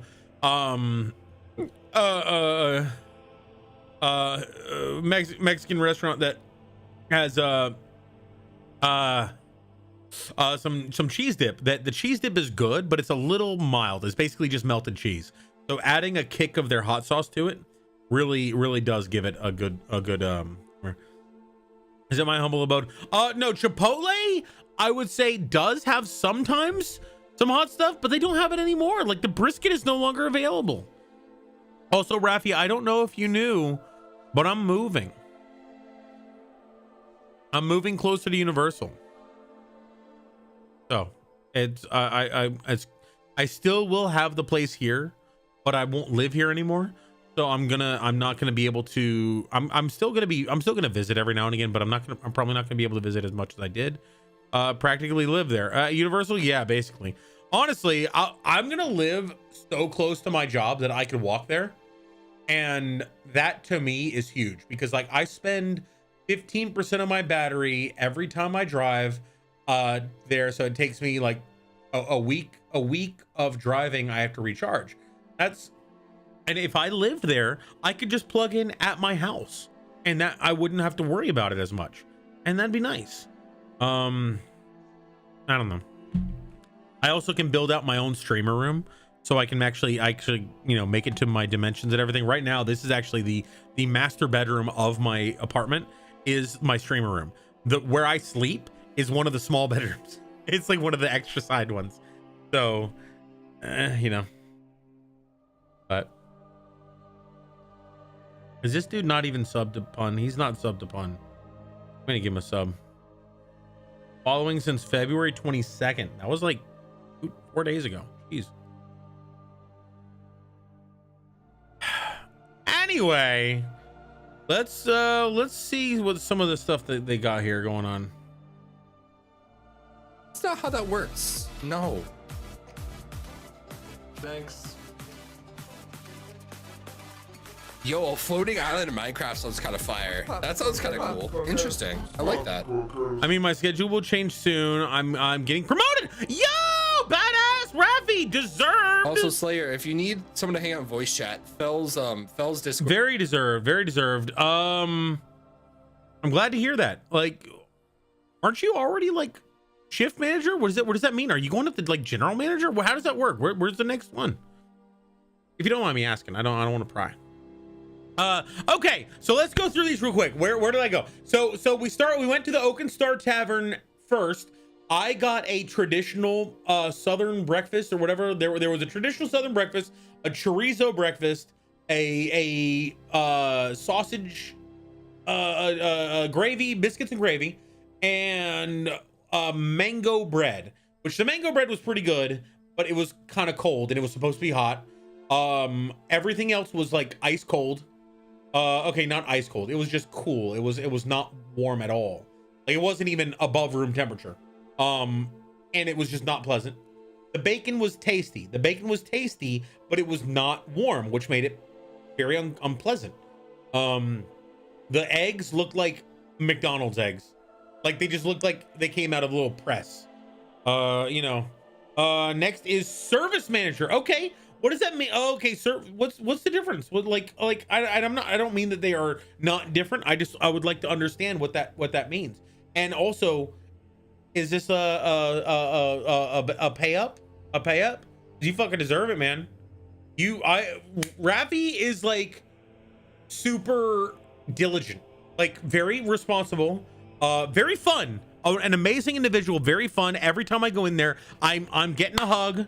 We're basically geeking out over the newest like Overwatch or Rivals or Wicked thing or Universal thing and stuff like that. We're having a good time. But like Ravi is one of the people that I would say is much more responsible and ahead of the game than most people your age. Like I actually met someone recently, the guy who did my the guy who helped me with, you know, install my Spectrum. He came out, he's 18 years old and he's already thinking about, you know, basically building himself up, building his business, getting his bag. I was like, you are so far. Like, yeah, there's a lot of people out there going to college and stuff like that. They're going to come out in 4 years, $40,000 in debt. You're going to be in 4 years, you're going to have like $20, $30, $40,000 saved. Holy shit. Like, you just got to, you know, put your nose to grindstone. And I was talking to him about like different forms of like investing, getting together with some other people, maybe put together and you get a house and you rent it out or something like that. That's one thing that's a little scary. I wouldn't recommend it because it comes with a lot of risk. On the other hand, if you have an idea and you see a problem that you think you can fix, but you need a little money to get your business off the ground, you get together some people. Wait, what? We got a raid? I just tried to raid you for some reason. They didn't come over. Okay, well, no worries. Vince, it's good to see you. Thank you for the theoretical raid. No worries. You don't have to raid. You're here. Like that's important. How are you doing? What were you up to? Can we get a shout out for Vincent? Kitchen manager next to service manager. Okay, cool. But just the idea of, hey, no, you do not have to send me proof, Vincent. I trust you. Okay, come on. Hey, two things. One, I trust you, and two, it's not something that like if it were like I sent you a $4,000 check and it disappeared. Oh no, it's in the mail. That would be like, yeah, picture it didn't happen. A raid, I trust you, Vincent. Okay. So it took me to your offline page. That's weird. That is very weird. I would say send that picture to Twitch. Be like, hey, what the fuck? The new WoW patch came out this week, not next week. I'm playing WoW a lot this week. Okay, how was it? How many hours did you play? Also, what is the new WoW patch? What is it like? Tell me about it. And while you tell me about that, I'm gonna finish this off. So we went to the Oaken Star Tavern. It was kind of shitty. We went to the Starbucks outside just for a couple people wanted some drinks and we got them. It was pretty fast. We heard some of the performances that are going to be doing in Celestial Park, and it was all right. It was like standard semi rock, semi jazz. I don't know. It was weird. It's called the Undermine. Oh, okay. So are those, I guess, evil dwarves gonna be down there? Like, isn't there a whole like quest about like the Darkmoor dwarves or the dark Darkmine dwarves or whatever they are, going down there with Sprocket, where you go in Ironforge, like near Ironforge, BRB, and chat with you about it later. No worries. Go eat food. So we had food. We went to Starbucks. After Starbucks, we then went from there to, we were going to go to Stardust Racers. We went to the Ministry of Magic. We went over to the Harry Potter area. The Paris part of it is really cool. It's the only thing that's not like accurate to Europe, to Paris, is how wide the streets are. All the streets are really goddamn wide, which they have to be in order to have a lot of people in there. But it, like normal Parisian streets and normal European streets, are actually pretty narrow because they were built for horse and buggy, not cars. But it was really cool. Like they did such a good job in that area. There's a whole area where you can talk to a couple of portraits. There's 3 portraits that you can talk to, and they have a couple actors that play all of them, and they're all talking. I think they're actors. They might be AI. I don't know. They're fucking amazing. Like they were talking, like it felt like I was talking to the person in the portrait. It was awesome. Supreme Thickness, what's up? Welcome to the party. How are you doing? So that was cool. We went into a small restaurant in there that wasn't open yet, or wasn't serving anything yet. So we walked through. It was kind of cool. we then went over to, and the whole time I'm waiting in line virtually on my phone. I'm waiting in line to get a ticket for the team member preview, which is next week. The whole time I'm waiting in line, and then we get the app at the beginning when we first get into the park, and it kicks me out of line. I was like, motherfucker.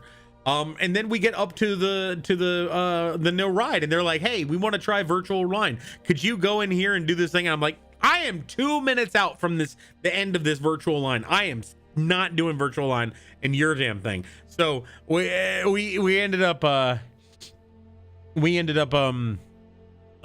going through the line, the queue in Ministry of Magic. It was phenomenal.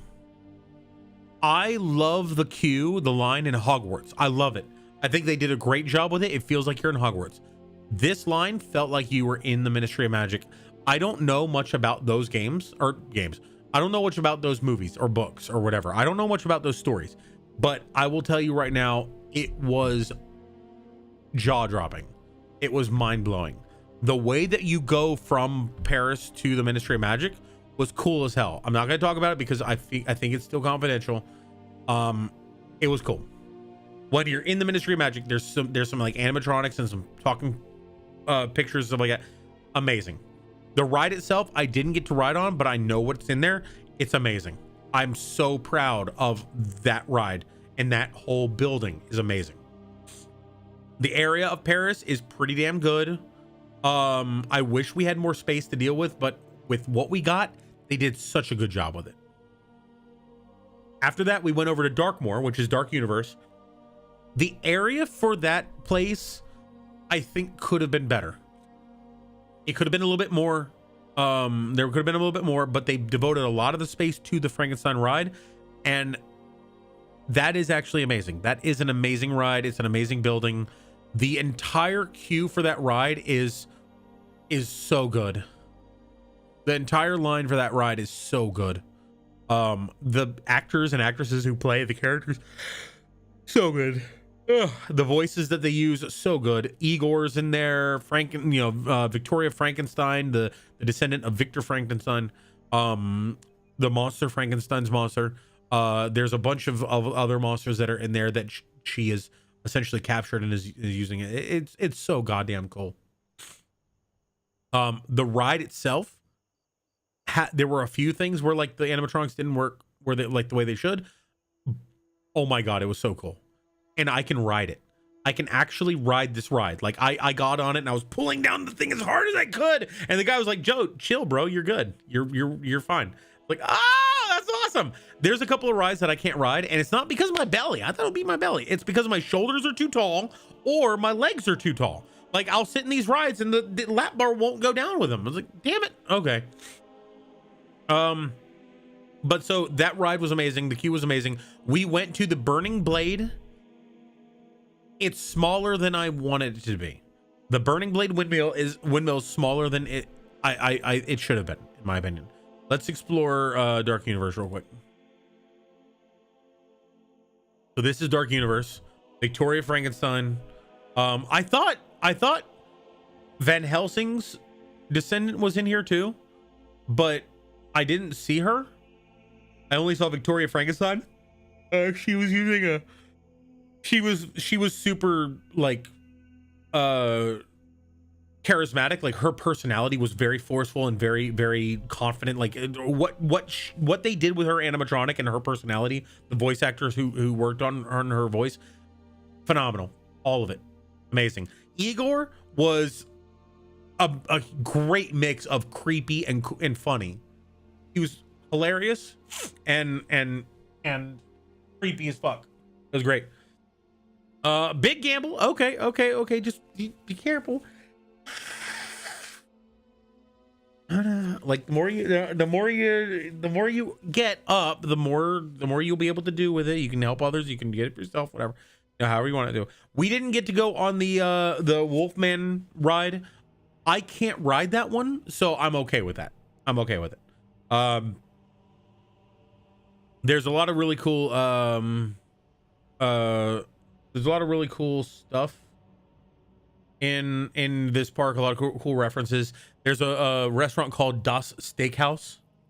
which is it's all the chandeliers are made of stakes. The burning blade is this windmill. Underneath it is a bar for monster hunters, and there's a bunch of people walking around dressed as monster hunters who have stories and talk about stuff like that.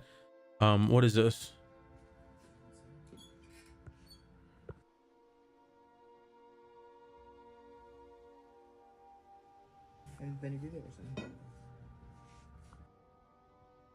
Enzo, I don't know what you sent me.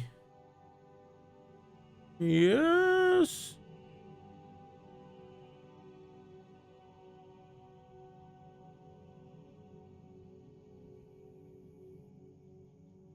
Okay. See, I wanted to save up drunk rap, but it always seems like once I get around 2.5k, I just keep losing. It's not that, it's just that every time you gamble, you have a 60% chance of losing. So every time you gamble, you have a higher chance to lose than not. So eventually, as you gamble, as you get higher up, the more times you've done it, the more likely you are to have lost at some point. So if you lose on your first gamble, that's, you know, oh well, you only lost like 100 scrap or whatever. But if you lose after your 10th gamble, it was coming. It always was coming, but you lost so much. Yeah. Yeah, the way it works is if you get a 1 through a 60, you lose. If you get a 61 through a 98, you get double, except 97, which you get the scrap heap. On a 99 or 100, you get triple. The way it mathematically works out, it's roughly about a 52% chance to lose, and a 1% chance to get the scrap heap, which kind of balances out the fact that you are typically going to be, on the whole, everybody is going to get a little bit more than they put in, especially the fact that every time somebody loses, 20% goes into the scrap heap. So it comes back to whoever wins the scrap heap. But it's still not like individuals are likely to lose. Anyway, the burning blade was a little bit small. It was a little bit small inside of the bar area. There were a couple other places where you could get drinks. I feel like the burning blade could have been bigger. The windmill itself is actually relatively small. I wish it wasn't. I wish it was bigger. Let's play this. What is this? Universal Epic Universe is the next theme park for Universal Orlando Resort and will feature 5 astounding worlds that go beyond anything you've ever experienced before. What do I recommend to gamble at a time? I would recommend 1. If you're gonna gamble 1, because every time you gamble, you have a chance of winning the scrap heap. No matter how much you gamble, you can win the scrap heap. If you gamble 1 every time, you aren't likely to lose all that much, but every time you gamble, you have the same chance to win the scrap heap. If you gamble and you lose 1. If you gamble and you win, you get 1. But you know, that's what I would say. You have 63,000 scrap? What? In Dark Universe, you'll enter a foreboding world of unearthly legends and monstrous experiences. Right. To me, just nothing is more universal than the Universal monsters. The legacy of Universal Monsters is over 100 years Ruins. old. Getting to go into the Dark Universe and being able to be in a world in which those monsters are real is something that I have been looking forward to since I started with Epic Universe. We made a place for the monster lovers. We made a place for the thrill seekers. Greg Hall, I actually know him. I work with him. I've been waiting for my whole life. As our guests approach the portal, there's a spire that's crackling with electricity. This is how the dark energy is gathered. And we're gonna see the electricity pulsating through the land and connecting at the top of this manor. Yep. That is actually really cool. Gods and monsters. Dark Universe is inspired by all the Universal monster films. Let me go back to this. So this is bigger than it should be. I think this is a bad proportion. They're showing something that's not. I didn't go over here. What the hell is over here? I didn't see. Oh. I don't know how to get to this place over here. but that would have been cool to go to because that's where like the Romanian, I think the Romanians are for in Transylvania. There's this whole group of people who like oppose Dracula, and this is where they live. So this is smaller than they said, but the cool thing is every so often the windmill, the blades start burning and it turns on. It's really cool. I didn't see it, unfortunately. They weren't doing it when I was there. The castle though, every like 10 minutes or so there is a surge of electricity, and all of these power line things look like electricity is going to the castle, and the castle starts like glowing really brightly, and everywhere else in the park dims. In this area dims because they're siphoning power into the castle. It's such a cool effect. I love it. Universe is inspired by all the Universal monster films. And that's new. Yeah. In our world, all the Universal there's a lot of monster things that stories there's a lot of things that I haven't seen in this park, and it's cool to go in there and see it. It's also cool to go in and say, oh yeah, I worked on that. Yeah, you see that pathway over there? I'm the one who recommended they add that pathway because the other pathway got too congested. happened, and Darkmoor is the result of that. It's the consequence. Every inch of Dark Universe tells a story. You can believe that monsters are real and it's all happening right here. See, the funny thing is, a lot of these people I don't know, and seeing them on the thing is like, ooh, wow, they're cool. Some of the people I do know, but the funny thing is, most of the people that I work with are VPs, senior vice presidents, and the CFO. And so I see these people who are like directors and senior directors. I'm like, oh, that's nice. It's like, I'm not even up there. Like, my boss is an assistant director, but the people that we all interact with are like the VP, the senior VP, the CFO, I stayed today. I was with an entire group of people from legal, and there were some people who were like really high up in legal, and I'm just chatting with them because like we're all people, you know. I see there's so many people who are like, ooh, wow, they're this level. It's like, yeah, but they're still a person, you know. There are layers of Strunky, what oh, you won the jackpot. Ah, nice. How much you win? You gambled 10 and you got 97. You got the jackpot. Damn, way to go. Nice. Remember not to gamble it all the way. Gamble one or two at a time, because remember, if you gamble again, see that boulder? That's a nice boulder. What was that from? Oh yeah, that was from Shrek, right? That's a nice rock. Yeah. Yeah. Well done, Twiggy. Scariness in Dark Universe.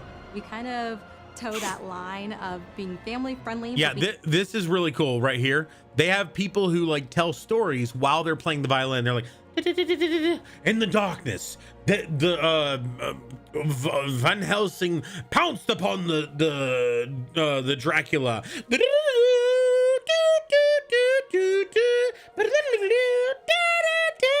No, so and that's actually really cool. Too Fast, Too Furious Universal area. There won't be an area, but there will be something. Family friendly, but we can also be PG-13. Roaming the land, we have some monsters. Could I do a bank and interest thing with you where I trust my scrap with you, get like 0.5% interest each stream? I mean, you already get that every time you're here. You're getting scrap just for being here. Scrounge every 15 minutes. You can get scrounge. You know, you're getting that. They already have a Vin Diesel cameo in the Fast and Furious, and if you came in and you saw it, you'd be like, wow, what dog shit is this? Anybody who's watching from Universal, you don't get mad at me. You know it's dog shit. And then some other characters that help connect you to these stories. You can actually have yourself made up to look like a monster. They have a painting area. World. Face painting station. We saw a couple people who got their face painted. There's a restaurant. That's Das Steakhouse. I'm a little conflicted on this because I love the concept. I love the name. I love the idea. It's got some really cool like scenery set pieces in here, but it just looks like a generic long table filled room because they just need more capacity. They need as much capacity as they can get, as many people as they can get. So it just looks like a big ass cafeteria. I mean, it's really cool. It's dark. The setting is kind of cool. The style is cool. The chandeliers are all made of steaks. The chairs all have little bats on them and stuff. And there's some awesome like monsters nailed up against the wall. It's actually really cool. But overall, it still just feels like a place with tables. And it also smells like a lot of latex, which doesn't smell good. It's not appetizing. I've heard that the food there is actually surprisingly good. They weren't serving when I was there though. See you later, Steven. Thank you so much for hanging out. It was really cool to hang out with you today. I'll ask him to say, I am Groot. By the familiars of vampires. It's centered around the story of Dracula and vampires themselves. As you enter as a guest, you're going to get fed, and you might be scoped out by vampires. We will have steaks on steaks. We're creating entertainment for families, and we're creating entertainment for those who want to conquer their fears. I wouldn't say that. Curse of the Werewolf follows the same story Yeah, arc Curse as of our the classic Werewolf. film, The Okay. Wolfman.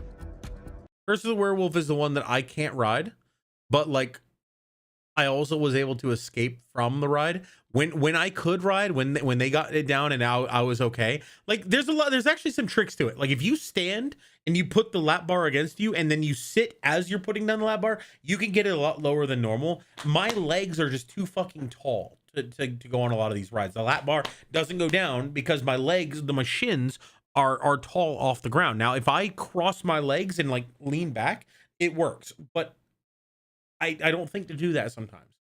So anyway, I was able to escape this one. So I still think that they got to be careful about it. It takes place in an area that's really been taken over and inhabited by our mystics. Mystics, And you see right. here the Romani, the mystics, the gypsies, like they use different terminology, but in 20 years, the word mystics is probably going to be a slur and they need to be careful not to use it. Like they're saying the same word to talk about the same people, but some people hear it and get triggered and get offended when in reality, you're just changing the word. It still means the same thing. The people who are saying it know what they're saying. If you don't say it with mean bad intent, you're describing a culture of people. And if somebody says, hey, who are those people over there? Oh, they're the Romani. They're cool, you know, they got trinkets and this and that and the other. They got these cool dances and they have amazing music, this that, and the other. But some people are gonna hear, oh, did you just say that? Did you just say Romani? How dare you? It's like if I say mystics, you know it's the same fucking thing. If I say gypsies, it's the same fucking thing. You're using different terminology to convey the same idea, but one word makes you piss your pants and the other word doesn't. Anyway, let's move on. New Maleva. And Maleva gives you bad news that you bear the curse of the werewolf. You're immediately put in the wagon and sent out into the woods. This is an incredibly thrilling, family-friendly coaster. It's absolutely going to be fun. I can't wait. Is that Chris Hightower? No, that was Burning Craig Hall. Windmill is a classic part of Universal Monster lore. And so when we created the Dark Universe, we knew that we had to create a burning windmill. There's the windmill right in front of you, and suddenly it bursts into flames. It's not this big. It feels a lot smaller than the way they're portraying it right here. Inside the burning blade is a wonderful little tavern, and this is the place where the hounds. This is actually about the size of it. This actually looks like what it looks like. But imagine that right where the camera is a wall, and that's like it. That's everything. Everything from here forward is the whole tavern. So, hey, Dragon Computer, how you doing? It's I don't know. It feels small. It's really cool that the people playing the Monster Hunters actually come around and talk, and that is pretty cool. And this is the place where the hounds hang out. The hounds are the monster hunters. You'll hear some tales, and their trophies are scattered about. Yeah, no, there's actually some cool trophies in there. There's like heads of various monsters and stuff on the walls. There's a bunch of garlic everywhere. Like they did a really good job of making it feel like what it's supposed to be. So that is really good. This is cool as fuck. This is amazing. I love everything about this. Monsters Unchained is going to be the most amazing monster ride ever built. We'd never open these doors to Frankenstein Manor. Thrills of the attraction. I fell into a burning ring of fire. Going down, down, down. I went to this And the place today. flames went higher. And it burned, burned, burned. The ring of fire.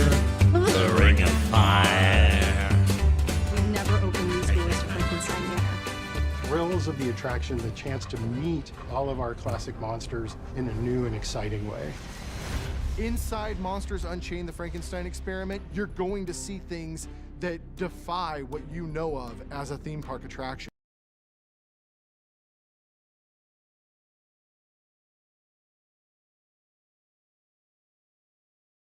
I don't know about that.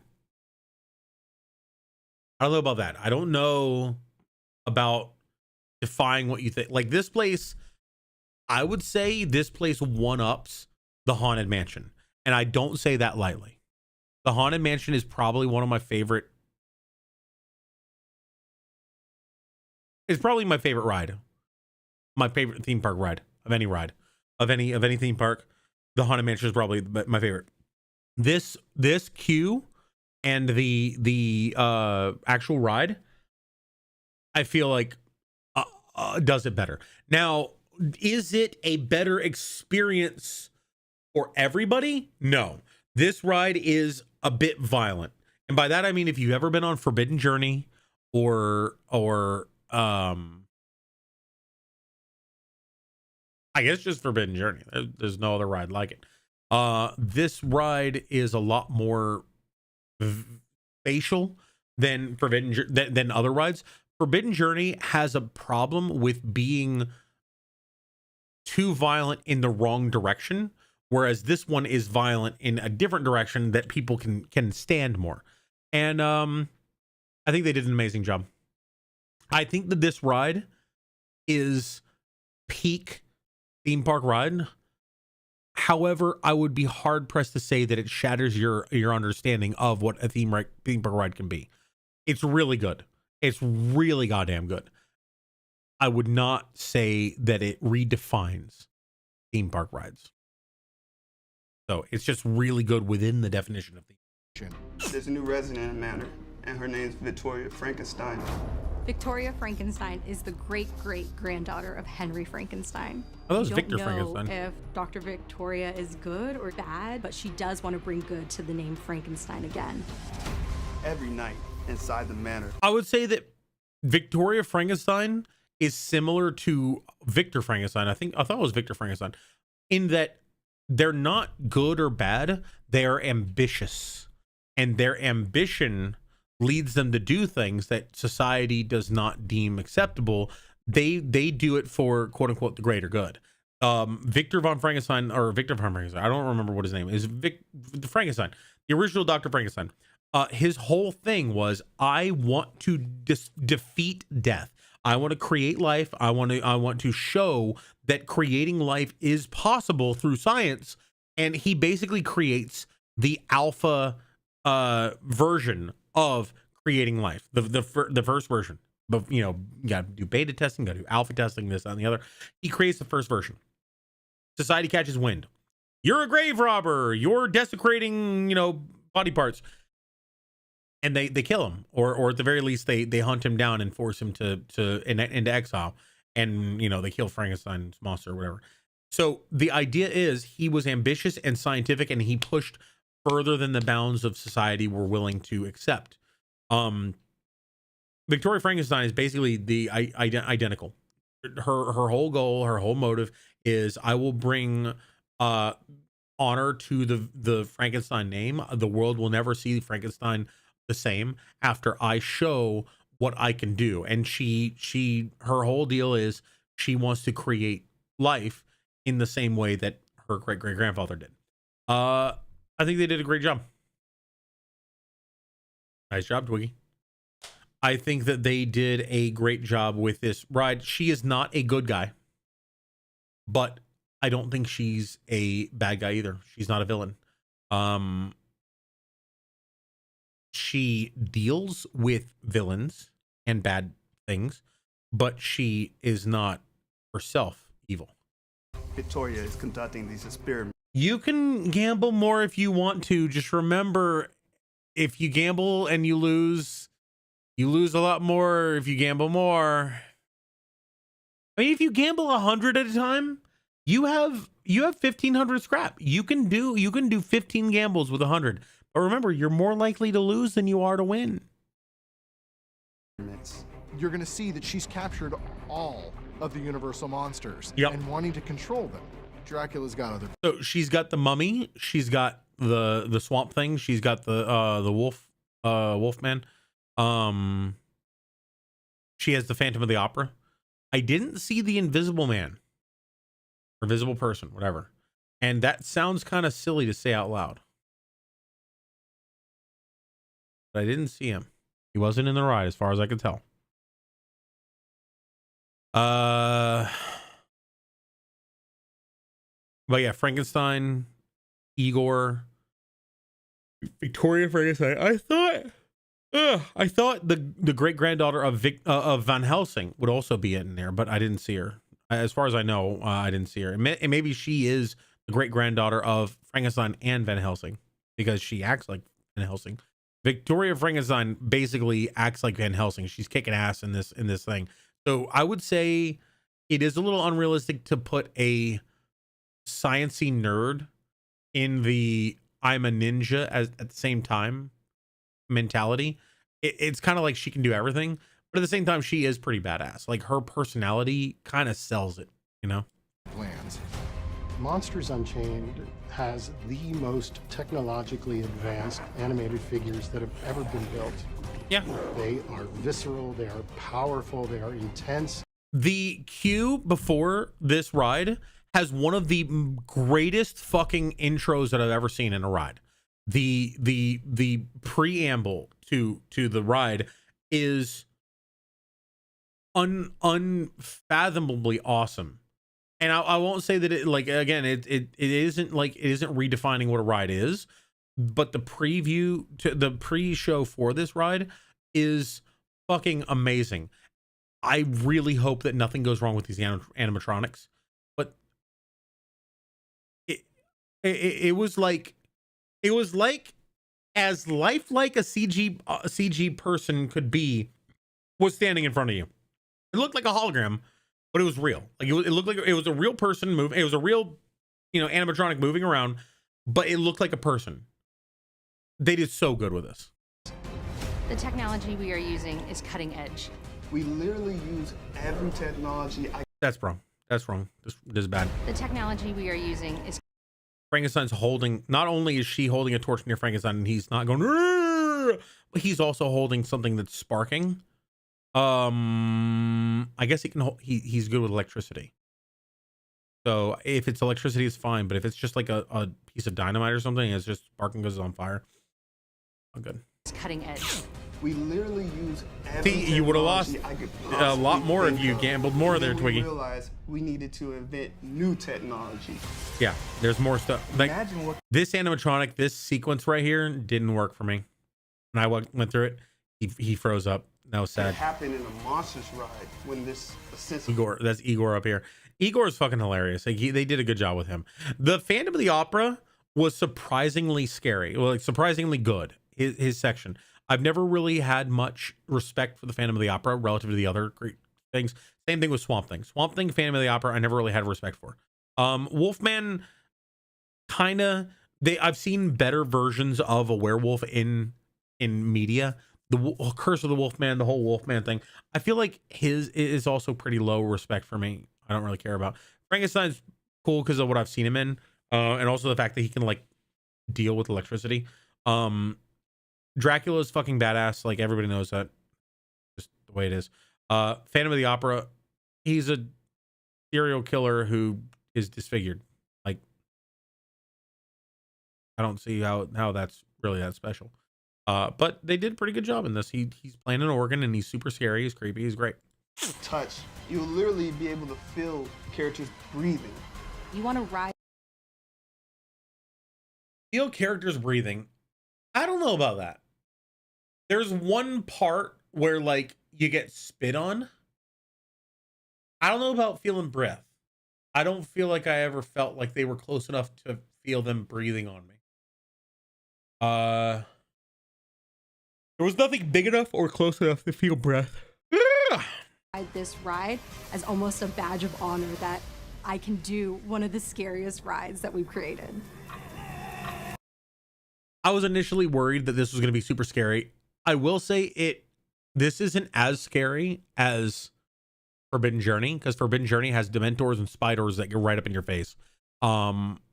This one has like the Wolfman and Dracula, the Mummy, Swamp Thing, Frankenstein, kind of.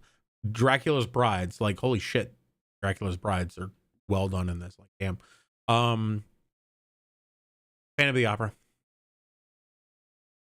I wouldn't say it was terrifying. It did have like on the first ride, there were some things that surprised me. I wouldn't classify it as scary though. It was dark and creepy and good. Like the dark and creepy factor was a good thing. It wasn't scary to the point where I felt anxious, which I still think that's a good thing. But I wouldn't say that I braved the scary ride. In fact, there's other roller coasters that I think are more scary. Like more people are scared of roller coasters than would be of this, I think.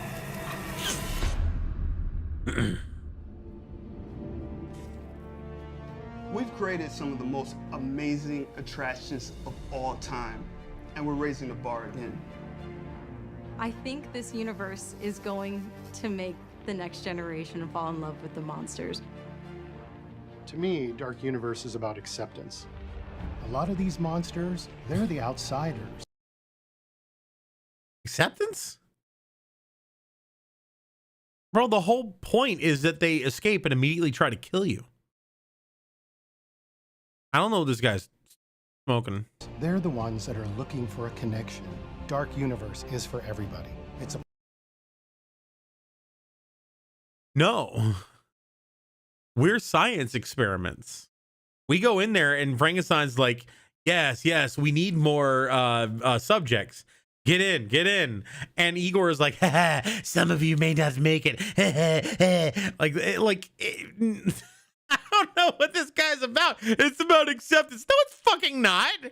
Nobody wants that. They're monsters. There's monsters, monster hunters. Yeah, there's some level of they're misunderstood. They try to kill you.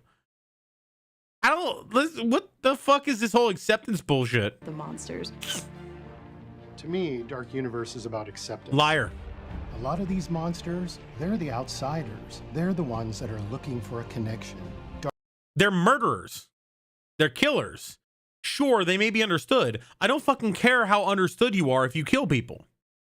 If you're killing people without being defense of yourself and you're just killing people, no, you don't deserve acceptance. It's a place where these iconic stories and characters come to life. And for the first time ever, you are a part of it. It's the place that you've been waiting for almost 100 years. It's the place you've been waiting for because it's spooky and scary and dark and sinister. There's evil afoot. What the fuck is all this acceptance bullshit? I want to watch these with Pun and with other people. Adam and them are recording some things in shorts. Okay. Should be helping, but I'm not available. I'm brain dead right now.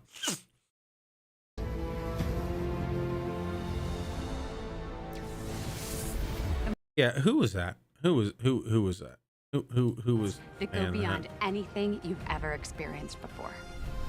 In Dark Universe, you'll enter a crackling with electricity. That's not him. This is how the dark energy is gathered.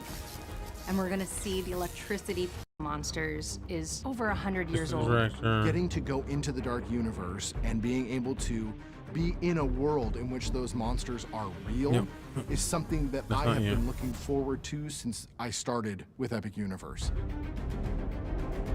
We made a place for the monster lovers. We made a Very place cool. Yeah, I know for this thrill guy. seekers. In The a assistant way, director, yeah. This project, I've been I feel like most of the people who are at my like peer level are assistant director and below. Anyone above that, anyone who's a director and above is like, yeah, they're a superior. I have to be deferential to them. Most people I don't have to. Like most people, I can speak to them on an even playing field because I'm working with them to make this a good place.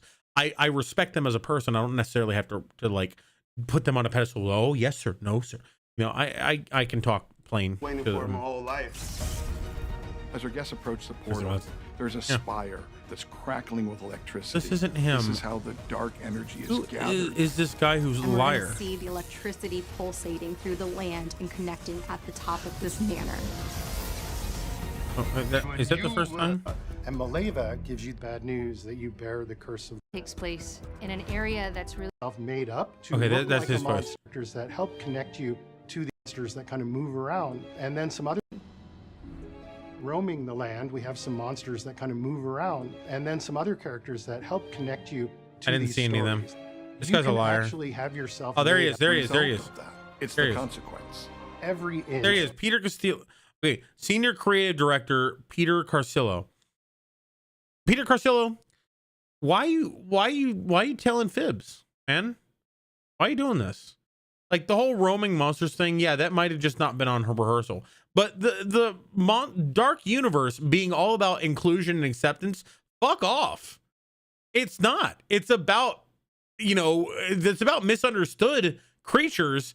Yeah, but it ain't about accepting them. It's about how society demonizes them and how they fight back and attack. It's not about acceptance. It's about the fact that these things, and I say things because they are things, Swamp Thing, when they are let out of their cage, they go and murder everybody.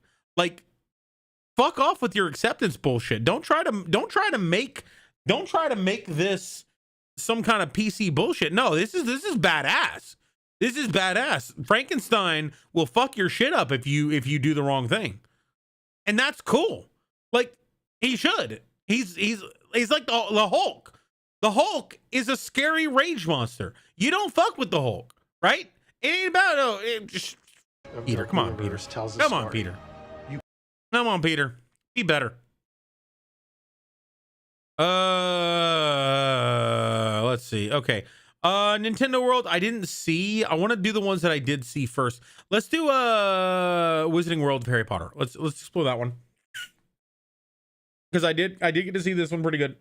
I got like a allergy attack going on. Excuse me. Okay. Let's see. There we go. Universal Epic Universe is the next theme park for Universal Orlando Resort. 11 seconds. And will feature 5 astounding worlds that go beyond anything you've ever experienced before. Marketing told her to say In the that. Wizarding World of Harry Potter, Ministry of Magic, you'll explore multiple eras of magical thrills and wonder. There are very few movies my entire family would come together to watch. Harry Potter was one of them. I love the Fantastic Beast films because it gave us a more global view and a chance to step into another era of the wizarding world. We really felt that we owed our guests the expansion of the Wizarding World. I actually think I know that It guy. all began with Hogsmeade, bringing the village and Hogwarts Castle to life. Then Diagon Alley, creating the magical hidden streets of London. They did so good with this. And now, with Epic Universe, guests They did will so good with experience this. even more adventures inspired by both of these beloved film series. We're bringing to life Wizarding Paris from the Fantastic Beasts film and the I didn't British get to see in Ministry there. of Magic They- from the Harry Potter film. So in the Paris one, in there they have a big red tent that has like the circus thing inside that you're supposed to see. I didn't get in there; it was closed. It will be cool it would be cool as hell if they can make it look similar to that. This whole area, holy shit! As guests from the Harry Potter. So this fucking looks like this. You walk in, it's this big. I'm not even joking. They did so good with this. They did so good. I'm so proud of this building. I'm so proud of this entire land. Like, they did so good with this. I'm so proud of it. Well done. Well done. Potter films. As guests walk through the portal, they're instantly transported to 1920s Muggle Paris, where they pass through. Sadly, there's no like transition effect. There's no like bright light or anything like that. You can see it through. You're on the other side. You can see it. I wish there was some way to like shield your vision from what's beyond. We don't have that in there. I need to figure out how to set up all the stuff you need to stream, because I already had it. I'll do that. Twiggy, I would say go for it. There's a few things that you need to consider first. First of all, you don't need all of the stuff that I have. You don't need the lever command. You don't need the scrounge. You don't need the scrap. You don't need the hot sauce challenges and stuff like that. You don't need all the stuff that I have. All you need is something like this. Just have the background be your screen. Some version of you, either a picture, a VTuber, or yourself. I would recommend yourself, just because I feel like it's going to be a dying breed here soon. Also, I got a lot of sun today. I'm going to have a sunburn tomorrow. The biggest things you need to consider: your audio quality, the audio of your stream, and the audio of your mic. Make sure that it is as good as you can make it. Now, I wouldn't say to go out and do like I do and buy, $2,000 worth of equipment to make it good. It's not worth that much. But get like a good USB mic, like get like a Blue Snowball or a Blue Yeti or a Blue Yeti Micro or Mini or whatever the hell it's called. Get one of those to stream. Make sure that your computer can handle doing running OBS and playing a game. Even if you have to lower your quality, that's totally fine, as long as, because remember, if you have 60 frames per second and 1080p, most of the time what you want to do is you want to stream at 720p and 30 frames per second, or maybe 1080p and 30 frames per second. 30 frames per second is the max you want to stream at, just because ad break. Fuck. Okay, you don't have an ad. We can talk. I'm camera shy. That's the only problem. I know, but honestly, this actually helped me to become less camera shy. This streaming made me more comfortable, because try to think of it like you're just doing a web call between friends. Just try to think of it like you're just talking to friends. And I will say, make sure that you do this because you enjoy it, not to grow and be famous, because there's a chance that it works out. There's a chance that you're right for this, that this is right for you. There's also a very high chance that it's just not going to work out that way. I'm not saying this to discourage you. I just don't want you to feel like that's the end goal is to be, rich, famous, and powerful. Because if you have that expectation, this is going to be a very disappointing endeavor for you. If you just want to approach it as you just want to have fun and meet friends and be entertaining, because remember, this is you being an entertainer, okay? Your stream is not the content that you show, it is you. If I were just here playing these videos, what's to stop the people who are watching from just watching these videos? If I'm playing a video game and I don't talk or interact and I just play a video game, what's to stop people from just watching another person who plays video game, or even playing it themselves? It's about you. You need to be the reason why people want to watch your stream. So if you don't want to be visible, or if you don't want to talk, or if you don't want to interact, then why stream? You could edit videos and make content that way. You could make YouTube videos. You could edit, but it's not going to be the same as you interacting in stream. I would say streaming is a more easy and instant gratification for the streamer than it is as an editor making videos. When you make edited content, it takes a lot longer for a lot less time to reward instantly. Like you don't instantly get a lot of people talking to you and playing with you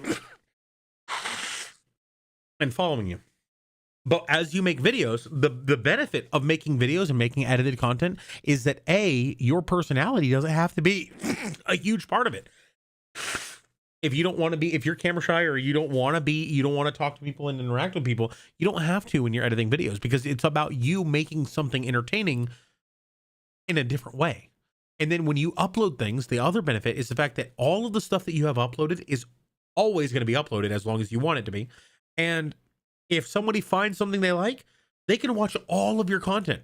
If somebody watches a streamer and they like a streamer, they typically cannot go back and watch all their old streams, because it's not the same. Watching a streamer, it's live interaction, you know? It's not the same watching old streams. I would love to talk and chat, but I just can't put myself on the screen. I would just break down fast. You could try streaming in Discord to build up your confidence. Yeah. So if you go into Discord, if you go into any of the channels, you can actually put on your camera and you can stream your content, your screen, and you can share that way. Like if I went into Discord right now, I could stream in Discord and share that way without being on live on Twitch, and it would just be me hanging out with my friends. If you do that, it's the same way. And then if you graduate from Discord to Twitch, just try not to think about it any differently. It's still just you hanging out with your friends, right? So can I do that on PS5? I don't know. I don't know about Discord. I think it might be a PC thing. Also, Twiggy, this is very important. Don't tell people personal information about yourself online. So don't tell us your age, but I will say, if you're on the younger side, I would recommend that you wait a little bit until you have some saved up money, and then, invest in yourself. Invest in getting a good camera, getting a good microphone, getting a good PC, and stream with that way. Streaming through console is very difficult. Like, if your goal is to just play games and not worry about how many people are there, like if you will stream and be totally fine with never having more than 2 people there, you can stream on console and just not have a camera up and just, have your microphone and play your game, and that'll be totally fine.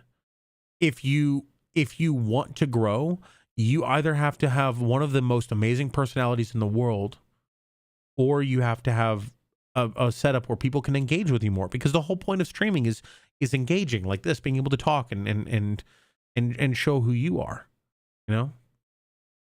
What would be younger to you? I'm 33 years old, so anything's younger. I'm an old man. But I would say younger as in like anywhere under 21 or 23. If you only have a PlayStation 5 to work with, it's going to be very difficult to stream. It really is. You can do it. You can. It's going to be hard because people are going to come in and they're going to judge you against other people who are streaming on the better equipment. And I'm not saying the PS5 is bad. I'm saying that it's a game station. It's not a stream station.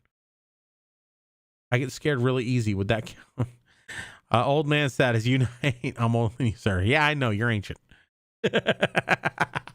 Got him. But yeah, I think I would encourage you to try, start streaming. If you're young and stream with a girl, that's entertaining. I think that's great. You want to be entertaining. Chris, like, wow, Chris, I know, I mean it with love. Love you, man. But yeah, so I would recommend that you try to stream. I would also caution you to understand that you're likely to fail on your first attempt. And that's good. You want to try and fail and try and fail, because every time you do that, every time you try and fail, you will get a little bit better. You will learn a little bit more. You'll become a little bit better at what you do. This is my third or fourth attempt at trying to stream. I tried 2 or 3 times before this and I bombed hard. Like I did terrible. What do you mean fail? Failure is good. Failing at what you try not succeeding at what you try to do gives us lessons, and we can learn and grow. If you never fail, you never learn. If you learn to learn from other people's failures, you're very wise. And I think that is amazing. You're going to go very far if you can do that. Most people learn by their own failures. Most people learn the best by their most failures, or by the best by their failures. I would say try to stream. If it doesn't work out immediately, that's fine. If it doesn't work out after a couple months, you probably try to get a lessons learned, try to write down in a little journal or something, say, hey, what could I have done better that might have improved my chances?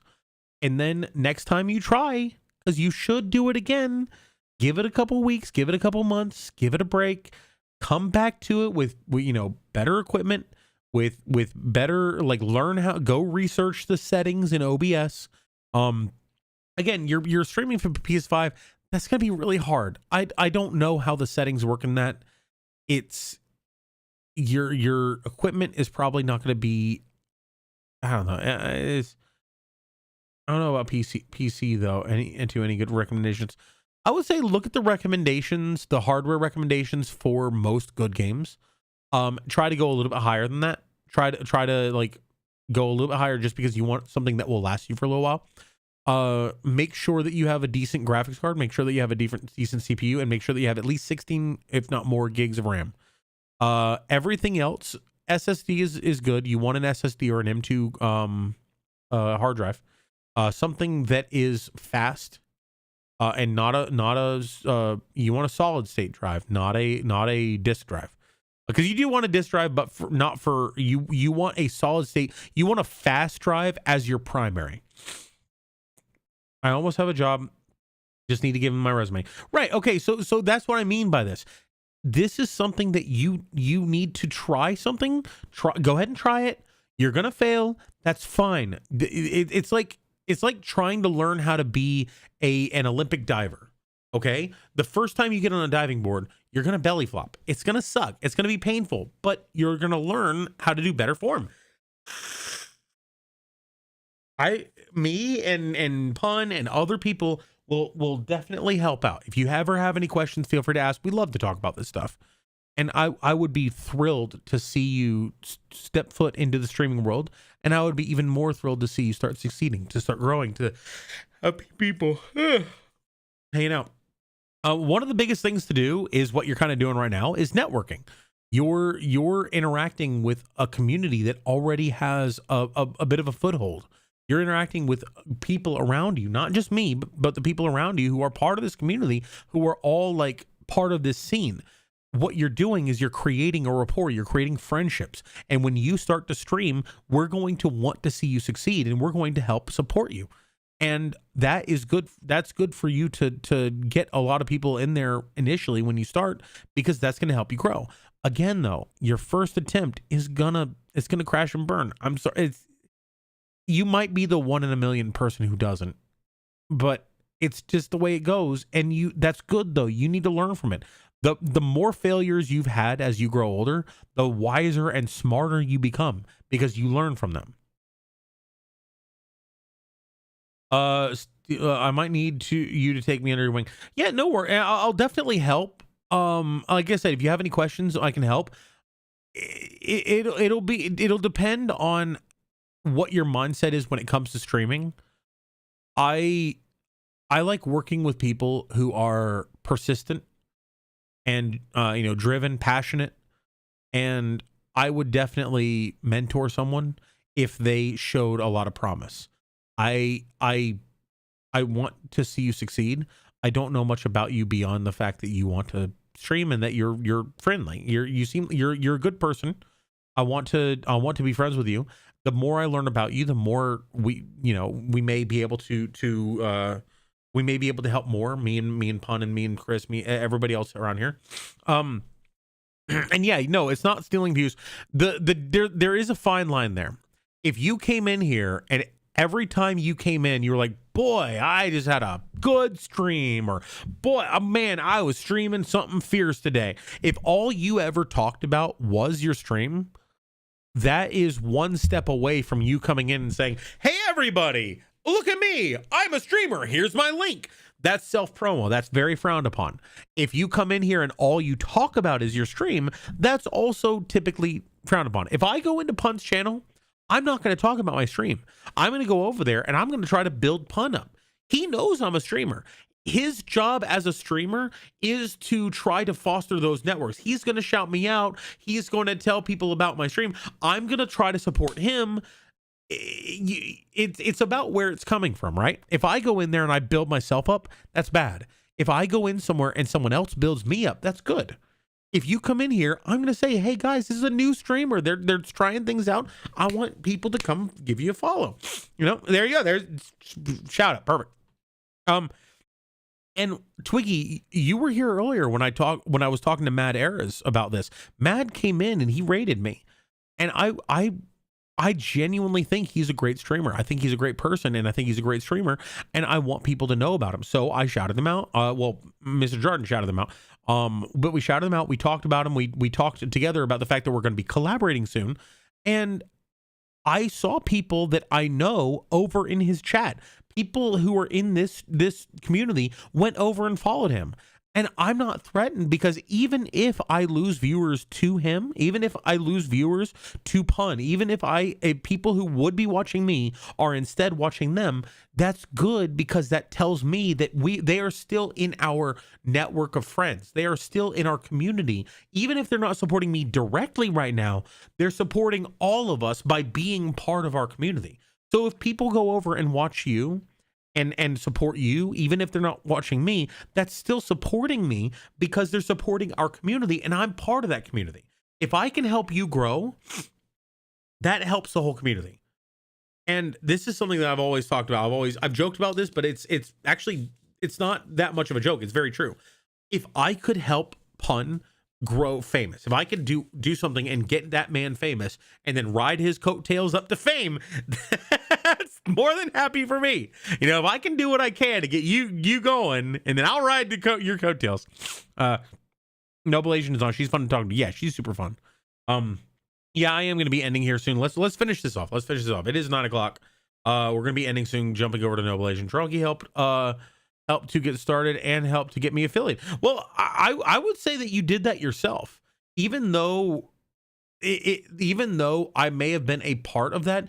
You as a person generate so much a goodwill in people around you. You bring a lot of positivity out in the people around you, and we want to see you succeed as a result. Like you are a good person to us. And so we want you to succeed, so the world will be a better place, because you are in a more influential position. So here, before I even started, exactly. And the longer you spend in a place, the more people get to know. There's 2 stages to partnership in both YouTube and Twitch. YouTube and Twitch both have something called affiliate and partner. YouTube has what's called partner, and then it has partner. They're different. It's weird. I don't know. But Twitch has affiliate and then partner. When you get to a certain status, a certain amount of average viewership, a certain amount of average views, a certain amount of following, you can then apply to be an affiliate. An affiliate with Twitch means that you will get ad revenue. So if ads are shown on your channel, you get part of that. People can now subscribe to you, and they can send you donations. So all of the things like the DigiScrap, the sound alerts, the bits and stuff like that, all of that is only because I'm an affiliate. There is a downside that I don't like, but I have to kind of live with. If you are not an affiliate, you don't get ads. Being an affiliate gives you ads. Unfortunately, that's the way it works.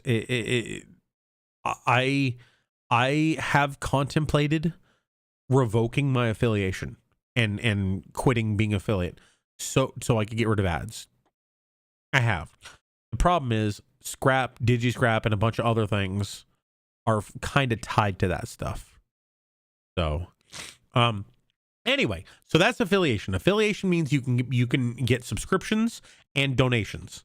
YouTube is the same way. If you become a YouTube partner, which is after 3,000 hours of watch time, or regular watch time, or 3 million short views in 90 days, if you get those, you can be a YouTube partner light.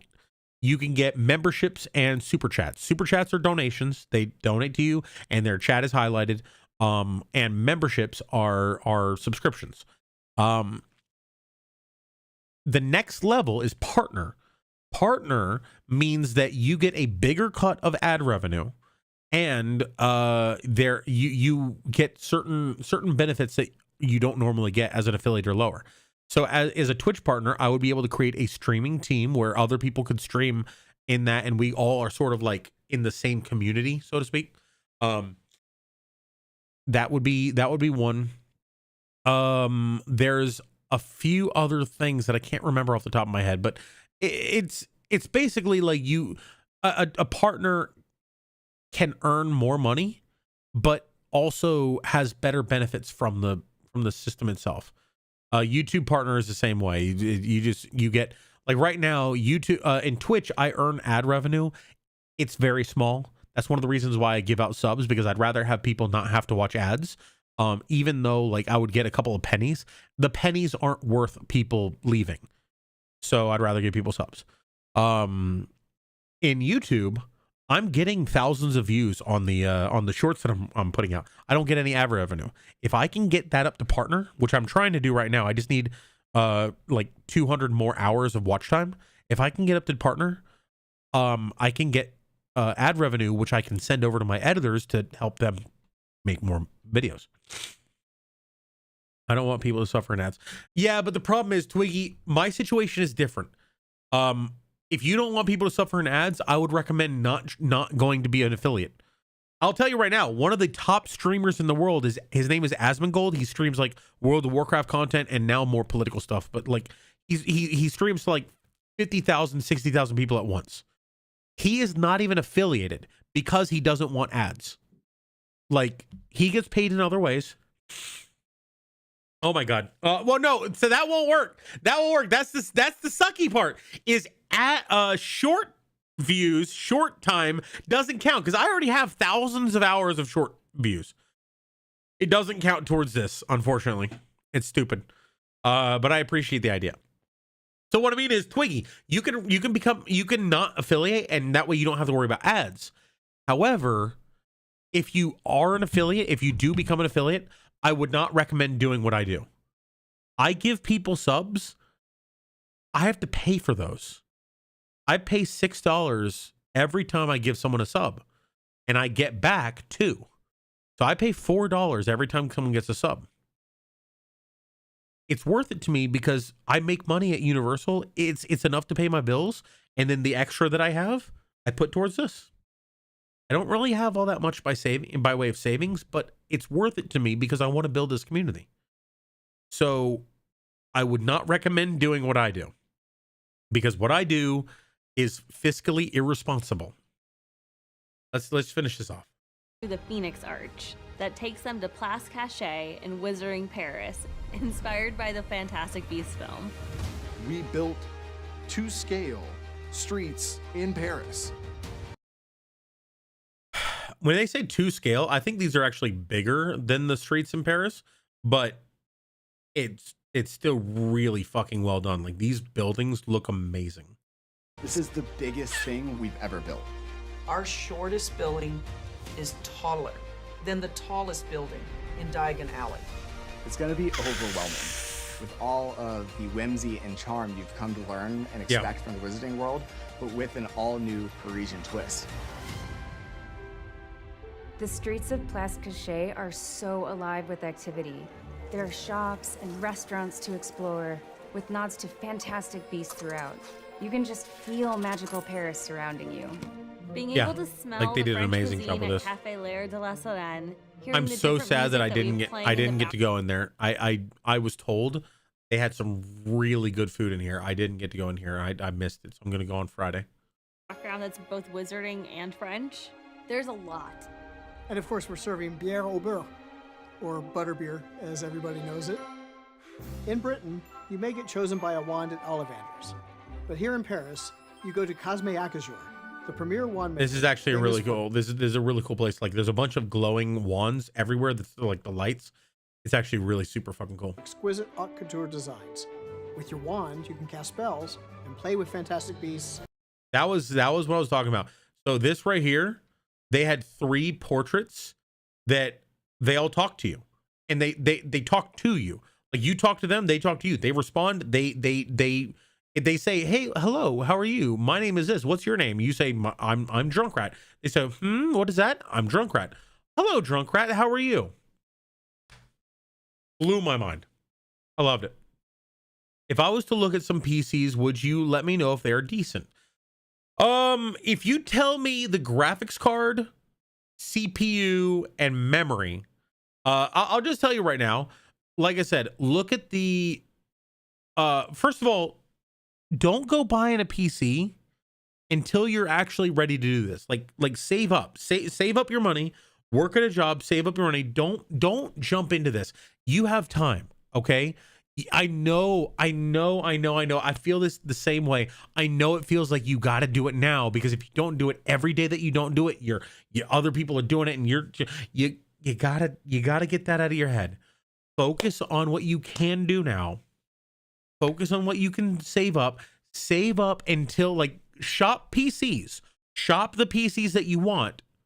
Look for PCs. Again, look at games that you want to play. Look at Marvel Rivals. Look at Overwatch. Look at whatever else games there are. Look at those. Go to their recommended specs, not their minimum specs, their recommended specs. Look at those and try to find a PC with more than those. And I would say build a PC. Go to like PC Builder. Go to Storm something or other. There's a couple of places where you can actually get like a 10% off on these.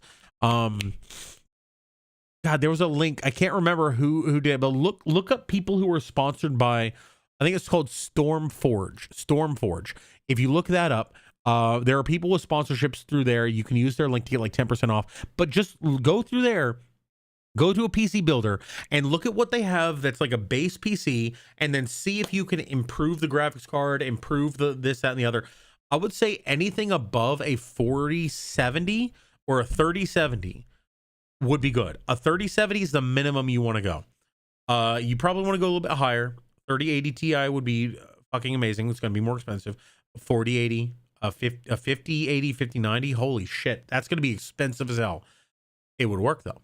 So look at that. Look at the CPU. Make sure the CPU is at or better than the recommended for the game. And then the memory. Make sure you have 16 gigs or more of memory. So try to clip everything I just said. I'll clip it for you. I just clipped it. Go look up with those stats. Like look that up. Very important. Play with fantastic beasts on the loose throughout the streets. Seeing a kid in a robe turn to his mom and yell, "I'm a wizard." That's literally what we strive for. We're gonna have a better wand system soon. I'm very excited to hear it. Guests will find an incredible show, Le Cirque Arcanu. They'll go on a I want journey to see of what this looks excitement, like. I haven't seen the inside of this. and compassion as they encounter fantastic beasts they know and love. The show is mind-blowingly cool. You're going to just be amazed at this beautiful theater. I feel like I really feel like the whole, acceptance, compassion, and tolerance, all of these terms should be like standard in our interaction with other people. They should not be what we strive for in an entertainment show about crazy mystical magic beasts. I want to see wow. I want to see Zowie. I want to see crazy. I want to see boom, bang, boom. I don't want to see everything stop for them to go, oh, show me Rings of Fire. Within this tent. This is the first time we've created a full-scale indoor show for the Wizarding World of Harry Potter. We have aerialists, special effects, puppetry, and so much more coming together. It's going to be really fun. All of this is CG from the movies. I cannot assume that anything like this is going to be in there until I see it. Guests to see some of the creatures come to life. I'm really looking forward to it. I'm most excited to build the Ministry of Magic, and with the help of the Flu Network. This was taken before they built it, and they did a fucking amazing job. Guests get to journey from Wizarding Paris to London to embark on this The Metro incredible Flu. adventure inside the British Ministry. You go through these giant fireplaces, and you journey through the Metro Flu, which is Wizarding mass transit that we collaborated with the filmmakers to create. It's a multi-sensory experience. They did a pretty good job with The this. guests will be It fully wasn't engulfed. as good. It really mimics the flame. The flu thing, the flu experience was kind of cool, but they really, like, you got to be careful overselling it. Don't oversell it. It's good, but it's as good as they can make it. It's not. It doesn't look like the movie. Flames flying up around them. It's fun. It doesn't look like flames. Don't oversell it. Don't lie to people. You know, I know you're supposed to because of marketing. Fucking you give people an expectation and then it doesn't reach that, they're going to be disappointed. You give people a reasonable expectation, they get there, they're like, damn, that was exactly what you said it was going to be. Well done. And finally, you arrive to the iconic You were in Golden British Flames. Ministry Oh, of we got Magic. sued by You're so many gonna people see what because you they saw in the films burned, at died. full scale. And now we have the opportunity. Yeah, no, this is absolutely accurate. You said Steam Forge, right? No, Stormforge. I think Stormforge. Let me real quick just verify this. Stormforge, PC Builder. Starforge. Sorry, Starforge. So I would say go in here.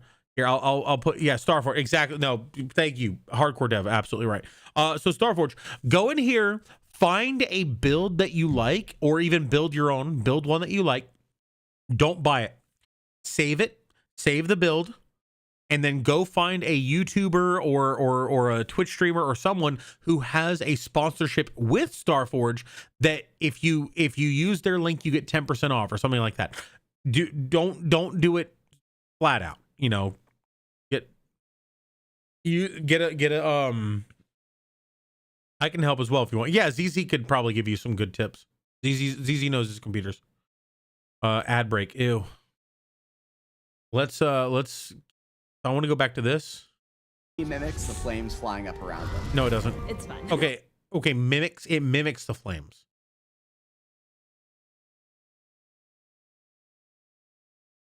It looks okay. Okay, one of the cool things in Diagon Alley, King's Cross, they actually have the whole platform 9 3/4 thing where you walk through, and they have something before it that creates like an optical illusion that makes it look like people are walking through the wall. It actually looks outstanding. It looks exactly like what you think it looks like, and I was so impressed by it. This is not that. This does not look like that good. Like that good. Offers me on me. I'm only decent with actual physical parts. Okay, no anything. No worries. Yeah, it's all good. I'm pretty good with software. I'm pretty good with the bitrate and bitrate resolution and frames per second, everything like that. I can help you with that.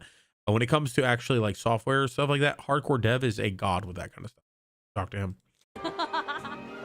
And finally, This. you arrive to the iconic British Ministry of Magic. This right here, they're about to say it's to scale. It is. It is. I was not expecting it to be this grand. Like, it took a long time to walk from here to way over there. Now, all of these, they're all of these offices. There's a lot of these offices. It's not there's not as many offices as you see here, but there's a fucking rubber ducky. Nice. If you ever want to live over, kind of cracked both. Yeah, ZZ is our resident top 500. Magic. You're gonna see what I mean, we actually have a couple of people who are in there. I think Nova is up there too. you saw in the films at full scale. I can't call her out on this. It's not a lie. It's accurate. Amazing. Actually travel into the Ministry at a very crucial moment and help save it. Harry Potter and the Battle at the Ministry is an amazing new attraction. It represents the decades of innovation that Universal has created. The story takes place after Voldemort has been defeated. See, this is actually about the scale, because you do have this storm cloud above here. It looks like it's the ceiling that looks like a storm cloud.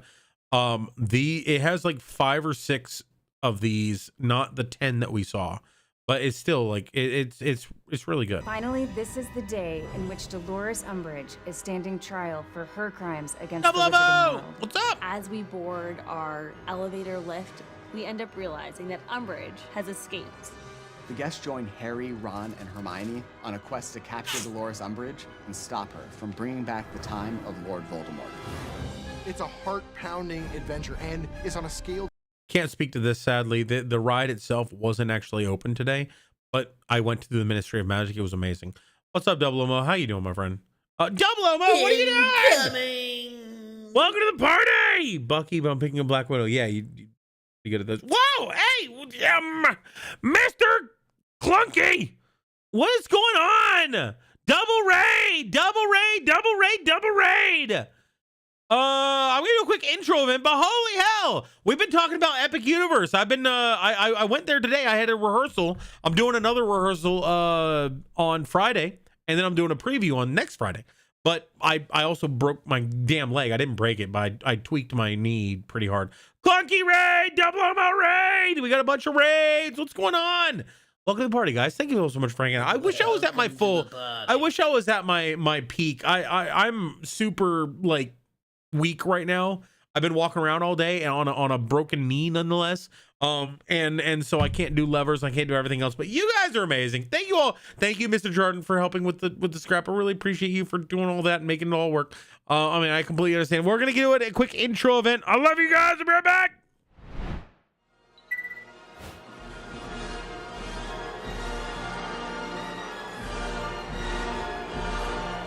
My name's Rick Rat, welcome to the party. This is my little friend who's called Rhodey. We'd like to spread our jokes and positivity. Propel Jump Into Show is absolutely free. We jump in games like Overwatch with friends. Rage and space, the torment never ends. We come together Sunday for collab today. With Marbles, Jack Fox, and Cards vs. Humanity. We'll join the hideout, it's a secret. Dupes, degenerates, junkers, healers.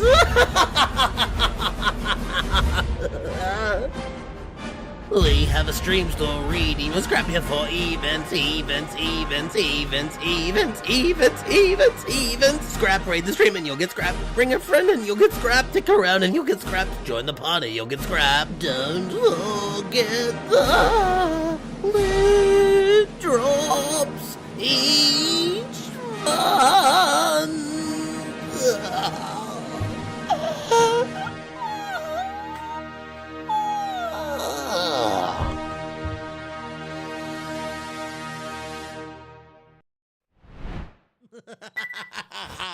Welcome to the party, everybody. How you doing? Oh man, I appreciate you guys. Thanks for hanging out. It's crazy. You guys are awesome. What a jam. Hey! Thank you so much. This is fucking perfect. Yo, you. No, you. Let me get him.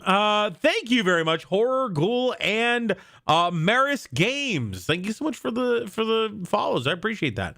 And thank you again, Double Omo, who's absolutely amazing, guys. If you haven't already checked him out, please give him some love. And Mr. Clunky. Mr. Clunky was playing Black Desert Online Explorers Package. You were checking out the Explorers Package? Which Explorer was that? I mean, welcome to the party, Star Galaxy. Hey, what you literally just saw the intro of it. It specifically says hold your bits. The show is absolutely free. Thank you. They were last seen in, and we're Maris Games. Nice. Did we get a raid? Shout out for Double Omo, poor favor. Also Star Galaxy Games. Yeah, let me get you this, and also let me get our music back up because we were watching. Nope. There we go. We were watching Epic Universe stuff because I went to Epic Universe today. I had it's our new park at Universal. I had a technical rehearsal. Maris Games, Mr.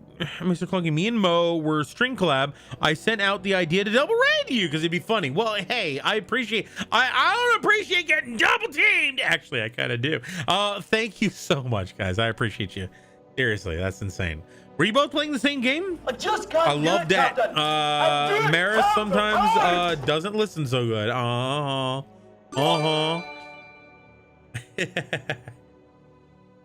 Thank you guys so much. I appreciate you. So we were at I was at Epic Universe today. I messed up my leg, but let's watch a little bit of this. I just want to. We're gonna go back to the beginning. Feature 5 astounding worlds that go beyond any. So let's go ahead and pause it here. This is what I did today. I came in. We went through the ticketing process. We got through here and we walked all the way around here to up to Helios and then walked across. Went to the Oak and Star Tavern.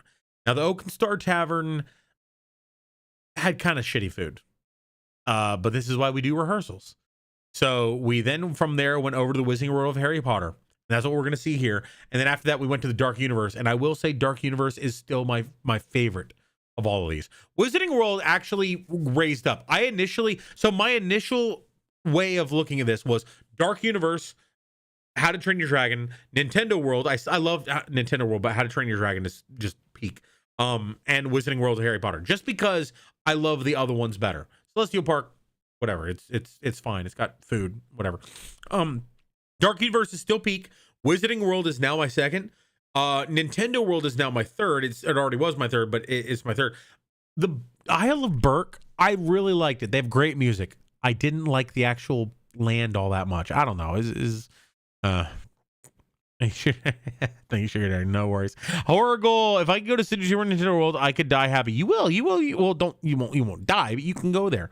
And so I will say, initially, they are in no way, shape, or form they are going to let us actually get people in there. But if anyone doesn't know, I work at Universal Studios. I'll do my whole spiel. Hello, everybody. Welcome to the party. My name is Drunkard. I'm here 5 days a week. Monday, Wednesday, Friday. I work at Universal Studios. And as soon as I'm done, I'm here to hang out with you. On Friday, I play D&D over the Gilded Flask. I don't anymore, but I used to. On Saturday, I get drunk and play games with amazing friends. If they're not available, I get drunk and play with myself. And on Sunday is Collaborator Day, where anybody and everybody can join. You're more than welcome to jump on in. Yes, so I work here. I've been working on this park for the last 7 years. I eventually will be able to get people in this park. If you ever want to, let me know. I know people. I know a guy. That is unfortunate. Yeah, you got your super hit Nintendo is hooked up right now. Nice. Super Nintendo World is they have it in Universal Studios Hollywood and Universal Studios Japan. It's a little bit more claustrophobic in those places, but here it's a little bit bigger, but it's still pretty small. However, the ride itself, the Mario Kart ride, is pretty awesome. The Donkey Kong ride is going to be okay. The Dark Universe, though. Dark Universe was amazing. I'll go back to that and we'll watch a little bit of that in a moment, just because I want to share it with you guys, and then I do have to go after that. But I want to share Wizarding World of Harry Potter, because we went from Wizarding World of Harry Potter, we went through the Ministry of Magic, which was really cool. We didn't go on the ride because it wasn't on. We went over to the Dark Universe. We had a drink at the Burning Blade, which was okay. It was kind of meh. The Frankenstein's Castle, fucking glorious. Like the ride, the queue, immaculate. I'm so proud. I am the first person to criticize anything that we've done. The food was atrocious in a couple of places we went. The place is a little bit small. I'm like, it's okay. The Frankenstein's Castle, the Ministry of Magic, fucking glorious. Amazing. Yeah. You're also a Junkrat main. I love it. Mr. Clunky. So yeah, you guys were playing. So what are some other things that you guys do? What are some streams that you guys do? Guys, again, if you haven't already followed Double Omo and Mr. Clunky, what are you doing with your life? Come on. You guys are great. So you play Junkrat, you play Overwatch. What are some other things you play? And while you answer, I'm gonna keep going. Dark Universe, highly recommend. Wizarding World of Harry Potter, let's watch it. Anything you've ever experienced before. In the Wizarding World of Harry Potter, Ministry of Magic, you'll explore multiple eras of magical thrills and wonder. There are very few movies my entire family would come together to watch. Harry Potter was one of them. We love the Fantastic Beasts films because it gave us a more global view and a chance to step into another era of the Wizarding World. Oh yeah, we do have a Discord if you guys want to hang out. Guests, the expansion of the Wizarding World. And what I did mention is on Sunday we do Collaborator Day, which means anybody and everybody can join. We play Overwatch and Marvel Rivals. If you want to join in, You're more than welcome to play some game. Path of Exile, Overwatch, Call of Duty, Black Desert. What the Fortnite, Brotato, and fishing now and then. Oh, okay. I was reading that all as one game. I was like, Path of Exile, Overwatch, Call of Duty. Oh, wow. Okay, so Path of Exile. What is Path of Exile? Because I've heard about that game and I've heard it was good, but I don't know what it is. Is it like a Souls game or Overwatch and Call of Duty? Black Desert. What is Black Desert? Is that like a survival game? Fortnite. Okay. Brotato. Oh. I guess I can play Marvel too. There you go. Valorant, Marvel. To be honest, any game that is thrown at me, I'm willing to try. I like horror games, but I haven't done that yet. I would say you probably want to have something that you do at least one or 2 days a week that are the same game. It doesn't have to be the same game together, but the same games every time. Like one of my friends, Zowie Farrell, who we're probably gonna raid if he's still alive. He does Souls Saturday, where every Saturday he plays Dark Souls or a Souls game like Sekiro or Ghost of Tsushima or something like that. And then he has another day that's like Subnautica and stuff like that. Have 2 days that are consistent, and then the rest of them that are like your any days, just because it's like Diablo. Oh, okay. Hey Merrick, how's it going? So yeah, I like, obviously you probably don't need advice from me, but I would just say if anyone does want my advice from me, have a couple of days that are consistent, just because there are people who will watch you for the content that you make, and there are people who will watch you for you. A lot of times you have to build that relationship of people who will watch you for you, and some people aren't willing to watch a new game every day, you know. Mo and I play Path of Exile every Wednesday, if that counts. Oh yeah, then that's great. That's badass. It's going, just existing, ready for the weekend. I can feel that. World. It all began with Hogsmeade, bringing the village and Hogwarts Castle to life. Then Diagon Alley, creating the magical hidden streets of London. They did a really great job with that. Epic Universe, guests will experience even more random, because I got an email about the episode. Since you're not playing Drakkenheim anymore, do you watch the stream show at all? Oh, I would have watched regardless, because I liked the show and I would have watched. I haven't kept up with it. Once I got to the point where they were at the university and a certain somebody died, like, I know that he came back. I know that there's a bunch of things other I don't know. Like I get to a certain point, I stop. Every time I work from the beginning, I get all the way up to a certain point, and then I stop and I go back to the beginning. I keep doing that over and over. Mo and I play PoE every Wednesday, if that counts. Yeah, definitely. And Mr. Clunky, I really appreciate I feel like re-meeting you. I feel like I know you, right? Like, I know. Catch up is so good. I know. I don't know. It's like it's not as good as the beginning. The beginning was different. I felt like the beginning, it was a lot more. It was a lot, like, even with two teams, it still was cool, but like things got a little more intricate and a little bit different later on with the apothecaries.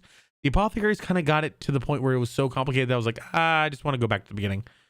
I'm going to bed. Bye, Chris. Love you. Inspired by both of these beloved film series. Same thing with stuff I watched all the way through. Bringing to life Wizarding Paris from the Fantastic Beasts film and the British Ministry of Magic from the Harry Potter film. Love you, Chris. Only met in chat and raids. Yeah, well, it's still like that's meeting. More, I know more people virtually than I've ever met. So. Portal. They're instantly transported to 1920s. This is a little bit disingenuous. It doesn't actually look like that. I mean, obviously done. They can't make it look like this, but it's still. I feel like I want to be as transparent and honest with people as possible.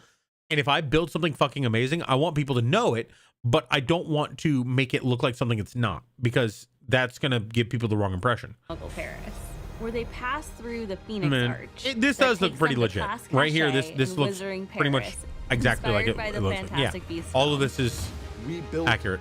To scale streets in aren't there for too long. It was mainly to promote their new class, which is I'm still waiting for Beyond D&D Beyond. I get you. Yeah, no, and I understand why they did it. I feel like this is kind of the same old story that always happens. You have a group of people who are doing something that they love because they love it. it starts getting successful and they start getting more ambitious. Because they got more ambitious, they start bringing in more people to work on it. Now they have responsibilities. They have accountability. There's people that rely on them for their livelihood. And now it's not just about the thing that they love. It's also about being profitable so that they can maintain those dependencies that they've created. And unfortunately, they have to start altering the way that they do things in order to be more marketable. And that's how something goes from an independent passion project to a corporate driven profit project. It's unfortunate that is the way that things go.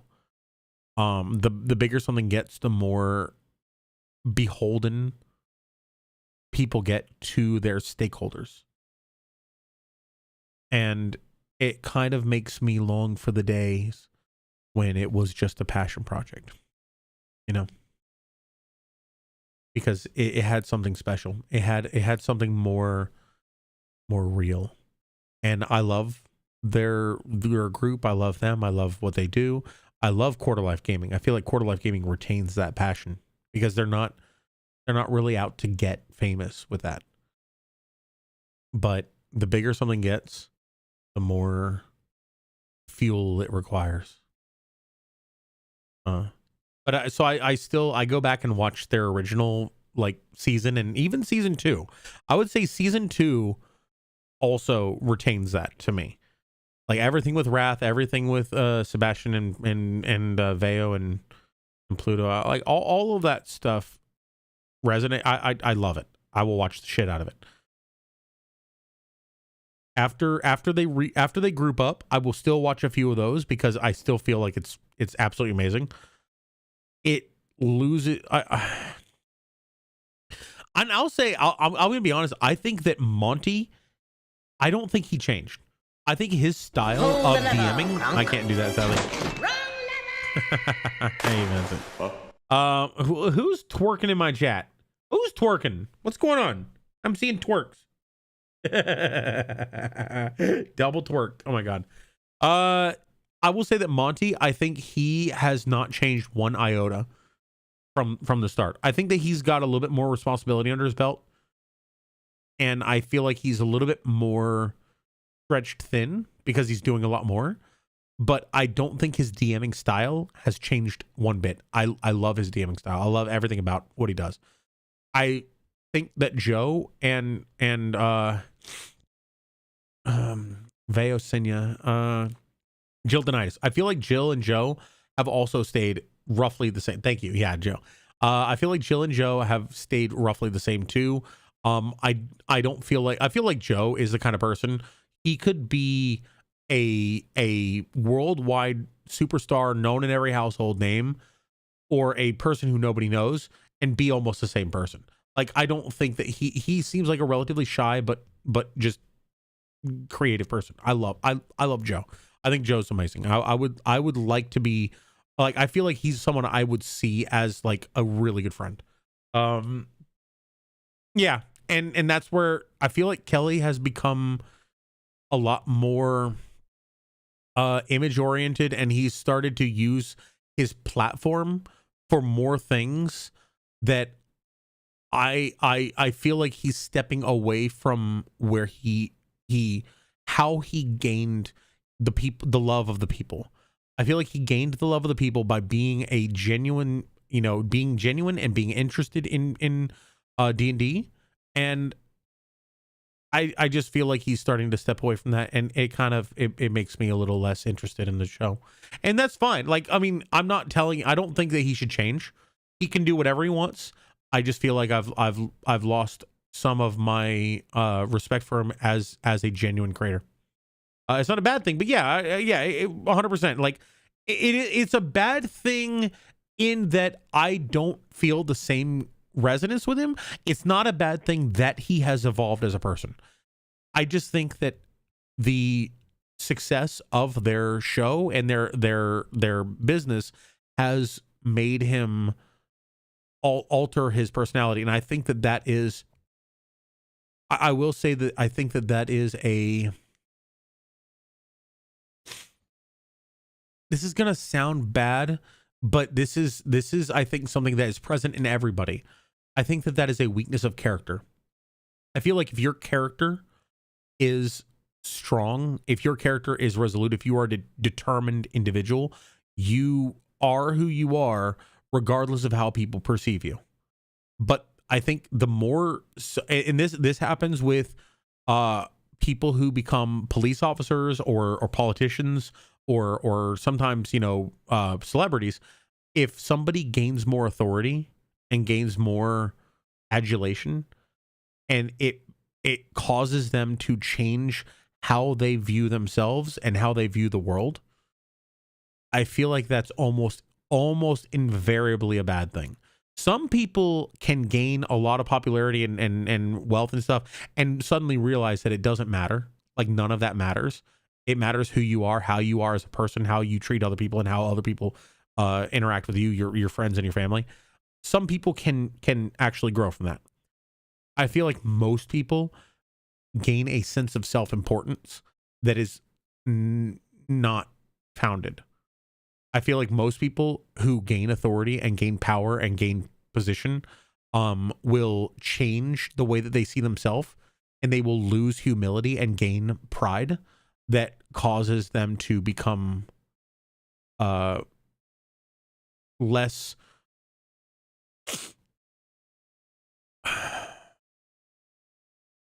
not relatable. I'm trying to think. It's an outward expression of how they view other people. People have a way of perceiving and interacting with others around them in a way that shows that they see them as peers. Some people get put on a pedestal and suddenly they think they are better than the people around them. I'm not saying that's what's happened to Kelly. I'm saying that I feel like Kelly has changed in his success, and that is why it saddens me. Yeah. I have 300 more exotic saved up. Oh, nice. Well, yeah, I'll be honest, the desert really kicked my ass, and I don't really like it, Chris. I'm not saying I don't. I will play it, Chris, again. I just don't feel as addicted to it as I used to, which is a good thing. In the same way this happens to me in World of Warcraft. Every time I play World of Warcraft, eventually I get to a point where I'm finally like making good inscriptions, and I try to sell them on the market, and suddenly I notice all of the bots that are selling all like every single item in the market is cornered by like 3 bots, and I'm like, oh well, fucking this game sucks. So it's a good thing because I'm no longer addicted to it, right? I'm gonna go to bed. Bye, Horrible. Thank you again so much for hanging out. I really appreciate it. Was really nice to meet you, and I'm looking forward to hanging out with you in the future. WoW does that too. Yeah, exactly. You're absolutely right. Star Galaxy, it's good to see you. I hope you're doing well. Oh wait, no, sorry, you came in with the rate. I was like, wait, that's a name I don't recognize. So they must have just come in. Hi, Star. Sorry, my brain is. Maybe you could change the stream to Overwatch so I can get my last few hours of watching new skin. I will probably play Overwatch on. I will be playing Overwatch on Friday with Pun and Mad and Curious Black Cat and Zaretta. So we'll be able to do it then. But I don't want to. I don't want to lie. One of the things that has not really gotten me super far in business is the fact that I really want to be super transparent with people. I don't want to give people false illusions of things. I want because if you do that, the more you build something up that's not true, the more they're going to be disappointed when they find out. Yeah, it's going to make them feel good. It's going to make you feel good in the moment. But the moment that the penny drops and it shows that what you said was bullshit, everything falls apart. Like, come on, it's not. It's why I can't get into League of Legends and IDK if I could play WoW. See what's done, people. I think WoW is. Do you want me to come save you from the desert? No, I'm good. I'll probably be fine. I just getting to that point and then realizing, oh shit, I probably can't get through this cave because I actually have to drill through it. The fact that it gave me the ability to land and create my base on one side of the mountain, and then I cannot actually go to the missions without doing the missions. I have to do the missions to get the drill to get through, I don't know. I think WoW is really fun. Classic WoW is really fun. I do not like current WoW. It's too easy. Like, I took a step off of a boat and suddenly gained 3 levels. I did a job and gained 50 gold. Used to be that until I was level 50, it took me a long time to level up. It took me a long time but at the same time, every time I leveled up, I got new abilities, but I had an entire like hour and a half of testing those, trying those abilities to learn it, to get better at it. That's why playing as a Death Knight always, like, I didn't like it because I started at level 50 or higher. Maybe it was like level 60. I don't remember. You start high level. It's like you have all these abilities and all these talents and all these things. I want to learn things gradually. You start at level 1, you get 1 ability, you learn how to do that, and then the next level you get another ability, and then the next level you get a talent that changes your ability. And it's like you can learn it slowly. The faster you level, if you had a mount, you would have gotten through the desert faster. You're absolutely right. You're absolutely right. That's why you don't play Death Knight. That's the only class that starts at level 50. The only one. Yeah. I think you're right. Wait, isn't Demon Hunter a class that starts high level, or is that, am I wrong? Be an Evoker. An Evoker is a class of mage, right? Like the Pyromancer? Fire? Are we trying to learn stuff? Gizmo, how you doing? No, we're trying to. I'm trying to share people the experience that I had today. I went to the park. This is the biggest thing we've ever built. They actually, all of this is accurate. Is taller. Evoker is a dragon. Oh, that's the new one. Yeah, I want to play classic WoW. I want to play WoW Wrath of the Lich King or WoW. What is before Cataclysm? Is that Wrath of the Lich King? Because I think I started World of Warcraft at the end of Wrath of the Lich King and at the beginning of Cataclysm, because that was when I first started. I played a druid and I really liked it. I played a feral druid because I could play both a tank and a DPS. When I was solo, I played DPS because I really like PvE. I'm a huge PvE fan. I did not like it when I got to level 60 and 65, and suddenly I'm playing with other people. Like, suddenly I'm in the neutral areas where everybody's at, the bad guys and the good guys, the Alliance and the Horde, everybody's all there. And then now I'm trying to finish a quest, and there's this motherfucking piece of shit who likes to just sit there in stealth next to the quest giver, and anytime somebody comes up, he insta-kills them. And it's like, I don't know what he's gaining. He's like 20 levels higher than anybody. He just goes to this area and he just kills them. Like, what? I don't know. It was stupid.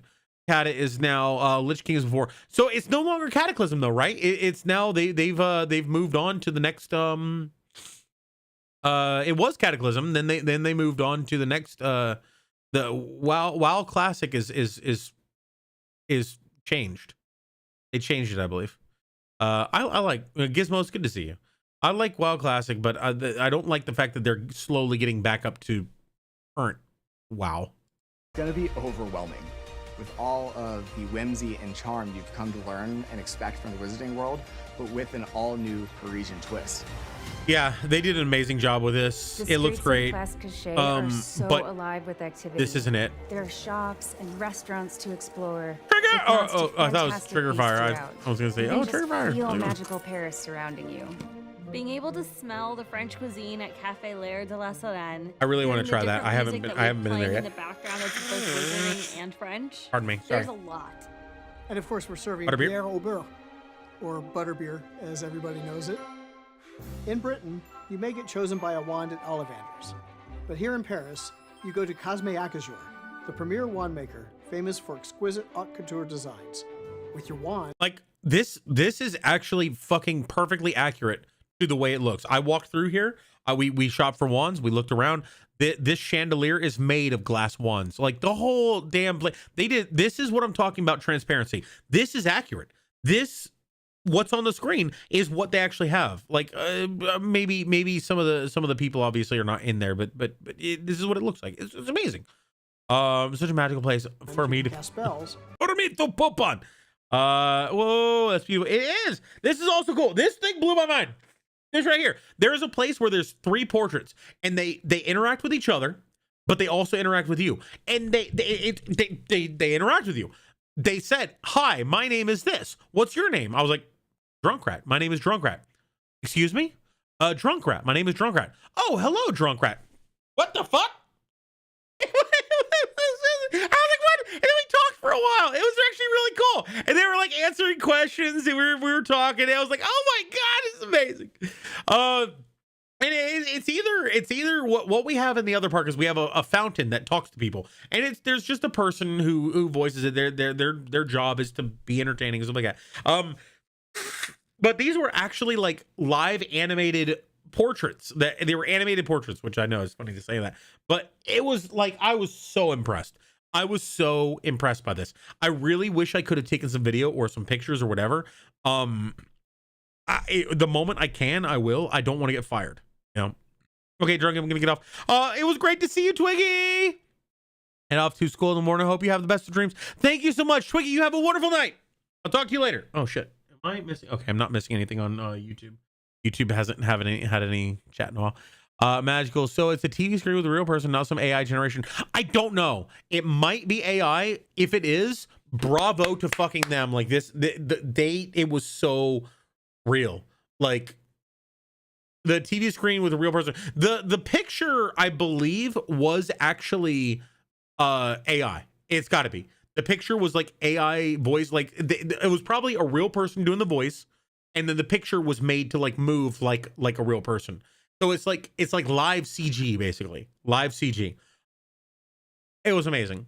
Like I was so impressed. Like they at one point they said, "Would you cast a spell?" They said, "What house were you in? Like, did you go to magical school? What house were you in?" The people I was with, they were like, "Oh, we were all Hufflepuff." I was like, "I flunked out," and they're like, "Oh, well, it doesn't matter if you don't go through school, you still have magic in your heart." And they were like, "Wiggle your fingers and say these words," and we did. And one of the paintings turned black and white, and he was like, "Oh!" And it was so good. They did so good with it. I was so impressed. And play with Fantastic Beasts on the loose throughout the streets. I didn't get a chance to test this. All the ones don't work yet. I'm a wizard. That's literally what. We have a new system for the ones that makes them a lot more accurate, which I'm very happy about. And Enzo, what's up? We strive for. Did I tell you about this, Enzo? This right here. They have like these live portraits that you can talk to. I think I may have already told you about this. I was so impressed. In the heart of Wizarding Paris, guests will find an incredible show. I want one. They'll go on a journey of excitement, this one, surprises, and compassion. I think that's stupid. That's dumb. Like don't try to add buzzwords in here. It's not about compassion. It's about entertainment. Like Fantastic Beasts. I feel like trying to add words like inclusion, compassion, and acceptance and stuff like that. Those terms are important. Those ideas are important in our society. Adding them to everything that you talk about waters them down. It makes them not real. If I constantly talk about how everything is awesome, the word awesome loses its meaning. If I want to say something was awe-inspiring and jaw-dropping and heart-stopping, like those terms, if I use them in every single sentence I use, they lose their meaning. They should make a build-a-wand shop. They kind of have, but like the problem is there's so many people who go through these things. You really can't do that level of interaction. We do have like a show that you can choose your own wand and the wand chooses you and stuff like that. But it's like 30 people in the show and only one of them gets to do it because there's only so many that can do it. They know and love. The show Ollivanders, exactly. Mind-blowingly. Ollivanders does that. Exactly. But the problem is, Enzo, you can't just go in and say, I want to have this experience. You go in with a group of like 30 to 35 people. And when you do it, if you're not the young, cute kid who looks really desperate for a wand, you're not getting it. It's not happening. You're going to just be amazed at. I haven't seen this. I can't judge. That exists within this. The way that they did Ministry and the way they did everything else in this area of the park, I will say I'm going to give them the benefit of the doubt and say that it's probably fucking badass. This is the first time. Really, Enzo? Okay, Enzo, that's not fair. There's so many people who've never gotten it. Come on. Indoor show for the Wizarding World of Harry Potter. We have aerialists, well done, though. Special effects, puppetry. This is all from the movie. I don't show us movie shit because that's Those are like $1 million graphics. Don't show us movie shit. Come on. It's going to be really fun for guests like, to see some of show the us creatures come to actual life. things I'm or really looking forward artist to it. renderings. Because I have them all. I got you. To build the Ministry of Magic. Well then, I am going to be the really desperate cute. Valley wants the one when I come there in December. Yes. I bet you they won't choose me. Well, when you say kid, what do you mean by kid? And with the help of the Flu I'm going to guarantee that I get the one, but I will get reported if I say it. London to Is it be in a wheelchair? embark on this incredible adventure inside the British Or Ministry. lie and be a Make-A-Wish person or something like that? You go through these giant fireplaces, and you journey through the Metroflow, which is Wizardy mass transit that we collaborated with the filmmakers to create. Oh It's a no, I'm multi-sensory dying in experience. a couple The guests of will be months. fully Oh no. engulfed. It really mimics the flames Here's flying one. up around them. It's fun. And This. finally, This your right ride here. to the iconic British Ministry of Magic. This is nearly accurate to what they're showing here. These offices don't exist. There's a few offices back here. Like these only go up to like it looks more like this. There's probably like 5 or 6 tall over here. It took a long time to walk from here to there. You sent photos in this. Nice. This walking in this place. I'm gonna go now. It was nice listening to your thoughts, Trunkrat. Thank you very much. I look forward to seeing you in the future. Thank you so much for supporting our lovely friends, Mr. Clunky and Double Mo. They are really genuinely awesome, and I highly recommend, if anyone hasn't seen them already, please give them some love. But Star, you have a wonderful night. Have a great night. Thank you. Thank you. Thank you. Thank you. The statue in the back almost looks like a magical Davy Jones.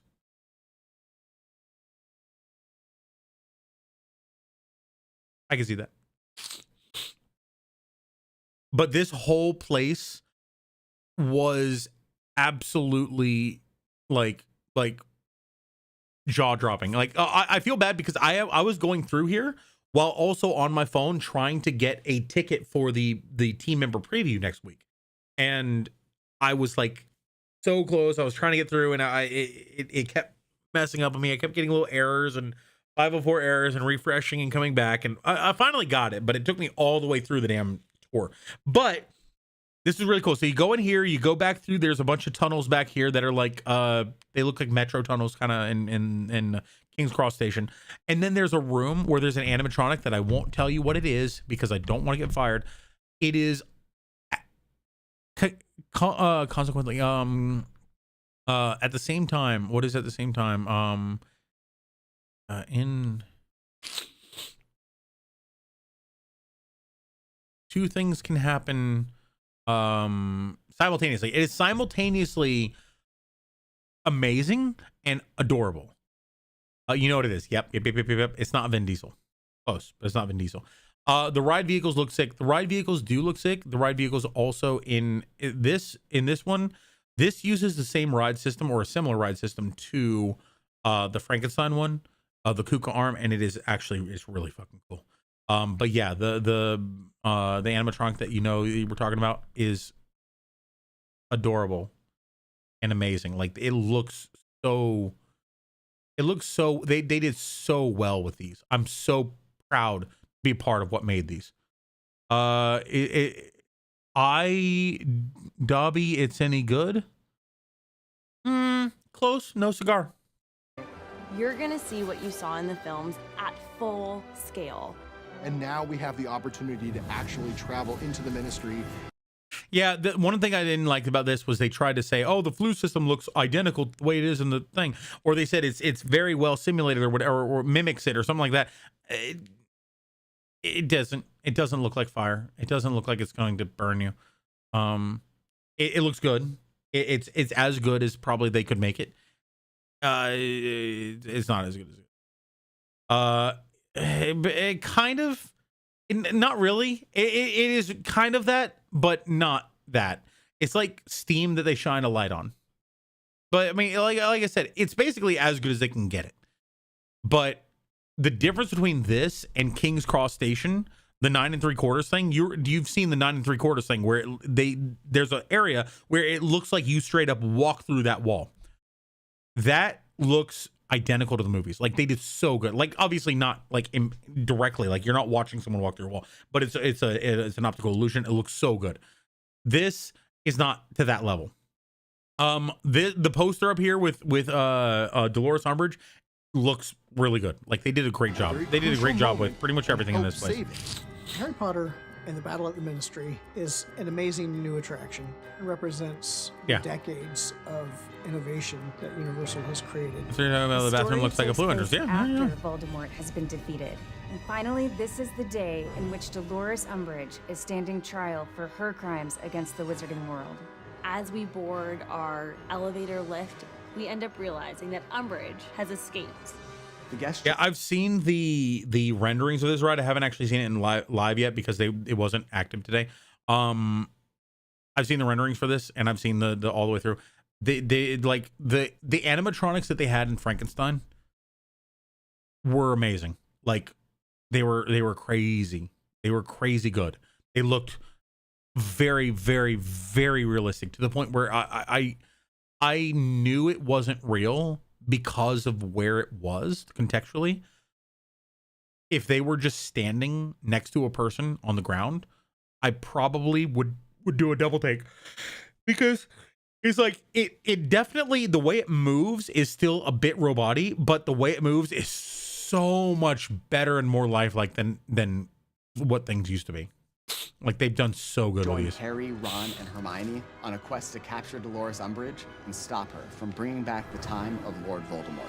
I don't think there's much after this. It's a heart-pounding adventure, and it's on a scale that we have never attempted before. You'll be right in the middle of this giant battle against Umbridge and Death Eaters throughout the entire Ministry.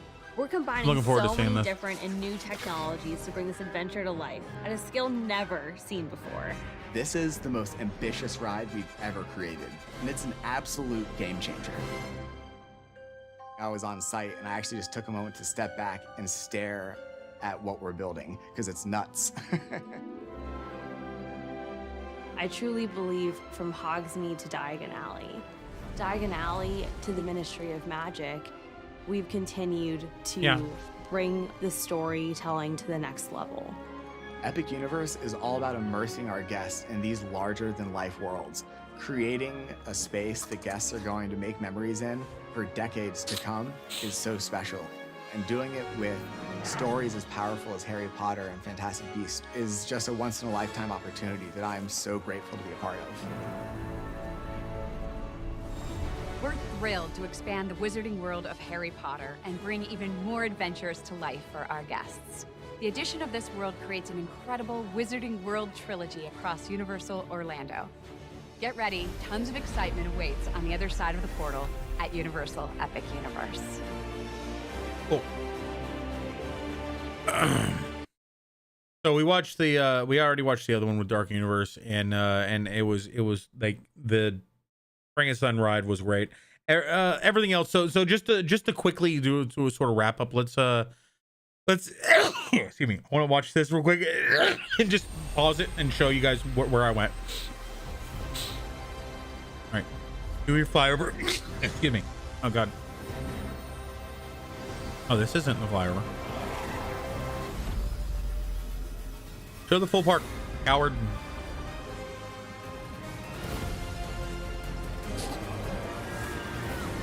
Is this being built? It's built. Yeah, it's going to be open to the public in May.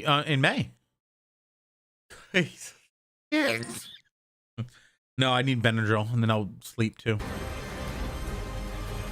I went to Burke too. Burke was pretty cool. The music was amazing. It looks very colorful. They did an amazing job with the way it looks. The rides. It's a kids park. The Burke, the How to Train Your Dragon area is our most kid friendly part of this. The Mead Hall, I didn't get to see the inside of. If it's awesome, that might change my mind.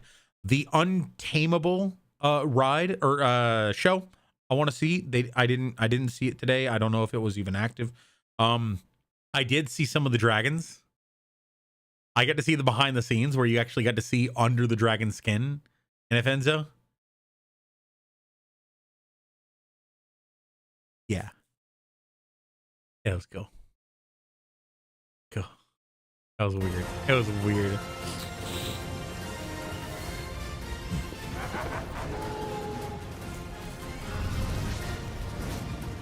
Did you see any flying? I went on the Dragon Flyers. However, I didn't fit in the thing because it hit my knees, and my knees were too big in the ride. I was just too big. Do you think they need to make a Train Your Dragon live action movie? No, I don't think so. How to Train Your Dragon live action movie. I think that the original was fine. I think that the new one, they're trying to make it relatively accurate to the original. I think they're changing from some things. I think that's always a mistake. If you're going to remake something, make it the way it was. It was popular because of the way it was. If you change anything, you're fucking it up. Don't fuck it up. Do you see any flying? Oh, did I see any dragons flying?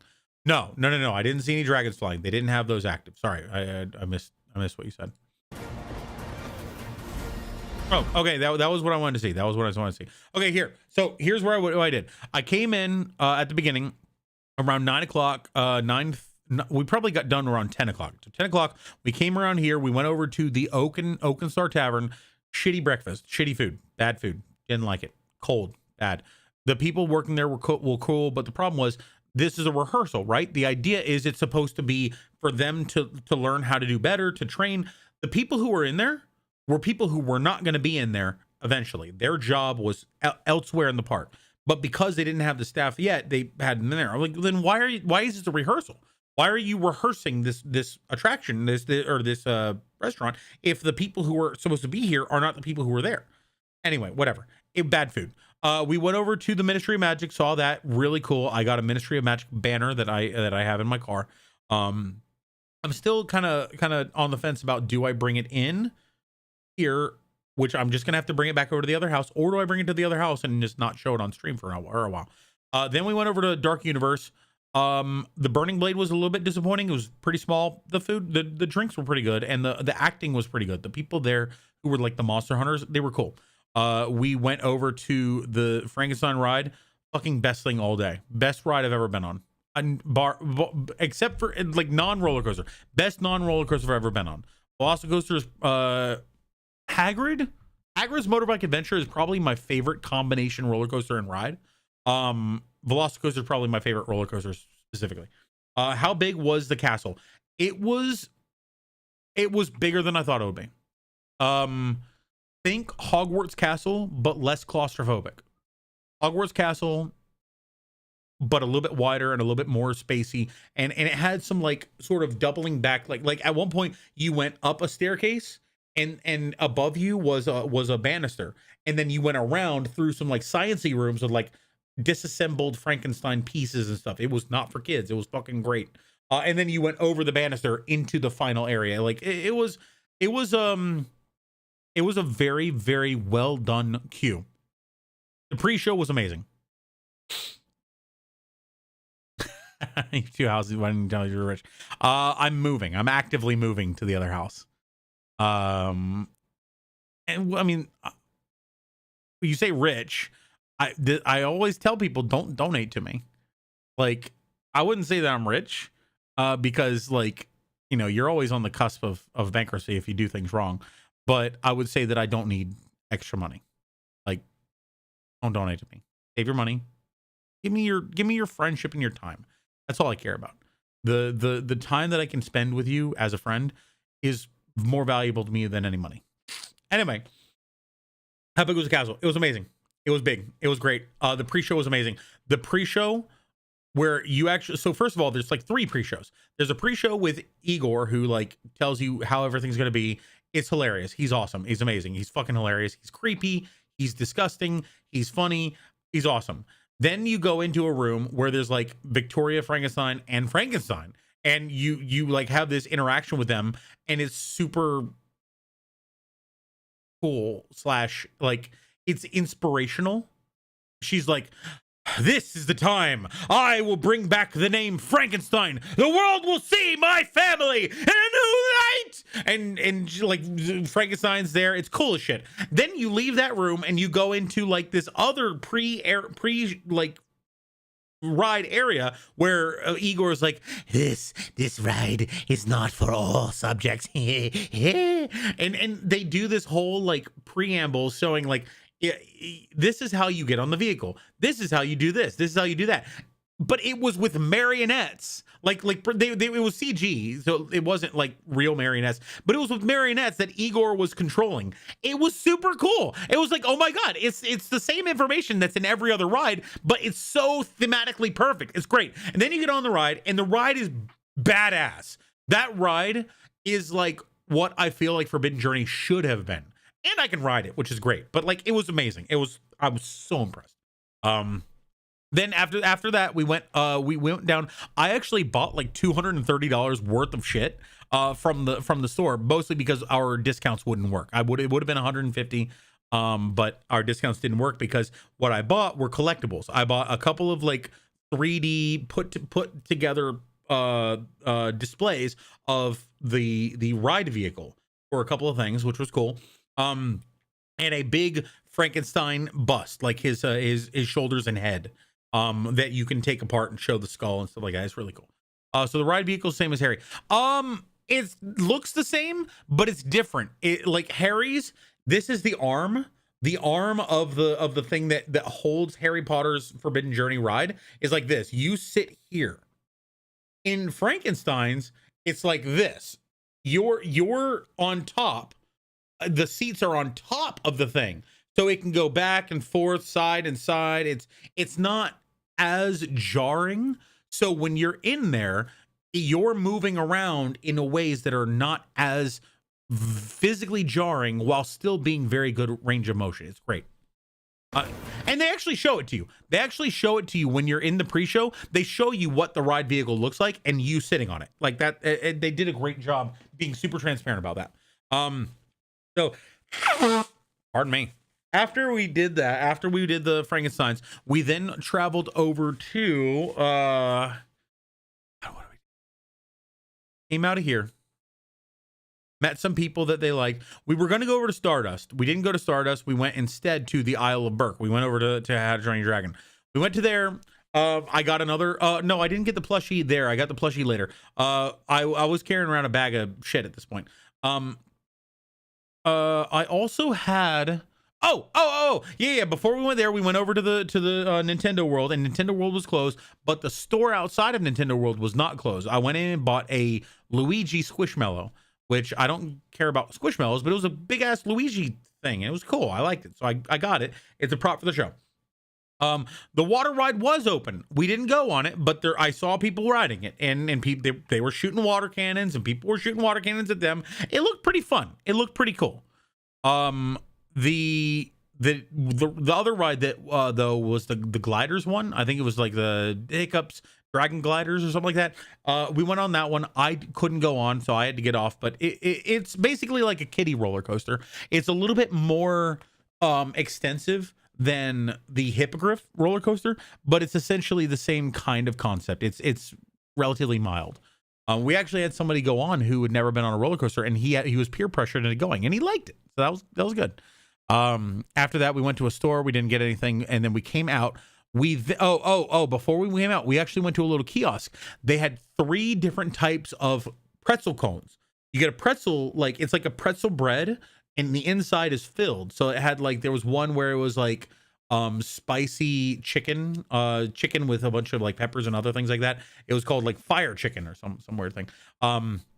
There was another one. I don't remember what the other one was. And then there was a goldfish mac and cheese, which I think we are going to be changing the name Goldfish to something else, because I don't know if we're going to legally be able to sell goldfish in the park. Maybe we will. I don't know. That was the best food. Unironically, the best food that I had in the entire park. Also, all the drink machines lost ice for some reason. Didn't have ice. But they were still cold, so they were fine. That was unironically the best food I had in the park that day. I ate at the Oak and Star Tavern. I had a shot at the Burning Blade, and I ate at the pretzel cone thing. The dragon food mac and cheese. That's the one I had. It was great. It was actually great. It was a little bit over salted, like the spices and the salt on the outside. It was like an everything bagel on the outside of the pretzel, and it was too much spice, not spices, salt. And so I rubbed off some of it, but I ate what was inside of it. It was so good. The bread itself was so good. I heard if you tell someone not to do something, that they do it. That just makes then that makes you a hypocrite. Nice. I have finally made bacon buddies. Nice. Okay. Getting to the point where you're making butter is kind of hard when you're alone. You know, especially because everything takes a lot longer to or everything spoils. So like you don't want to make too much food. But baking buddies, super good. Yeah. Nice. So now you can have like 45% experience gain, which by the time you're, you know, where you're at, you probably don't need it. Right? We don't need experience. We're already max level. The only thing we need is tech tree points. And Rat, that's it for me. Okay, well I'll just wrap it up real quick. We had the pretzel thing. It was really good. We walked over to Stardust. Stardust was closed. It was around 2 o'clock by that point. So we were like, oh man, Stardust closed. That kind of sucks. So then we walked over to the Pizza Moon, whatever. I had a like margarita pizza. It was like tomatoes and some mozzarella and like that was basically it. And basil. It was okay. It was like Sbarro pizza. It wasn't great. I wouldn't pay more than like $12-13 for it. Somebody else got a mushroom pizza and it was actually pretty damn good. Like the cheese, there was a lot of cheese on it. It was pretty good. It was big. Like one pizza was probably for 2 people, at least 2 people. They had a dessert there. It was okay. It wasn't that great. It wasn't like a nice. It was a decent sit down restaurant. It wasn't a nice restaurant. From there we went over to the shops. We got a couple of things in the shops and then we left. I got a big How to Train Your Dragon toothless plushie that was like probably 3 feet long, 3.5 feet long maybe. Not one person got it. I wish a minor inconvenience for you? Yeah, sure. What's the inconvenience? Well, you still get tech tree points. Well, that's oh. You shall not pass. I wish a minor inconvenience on you.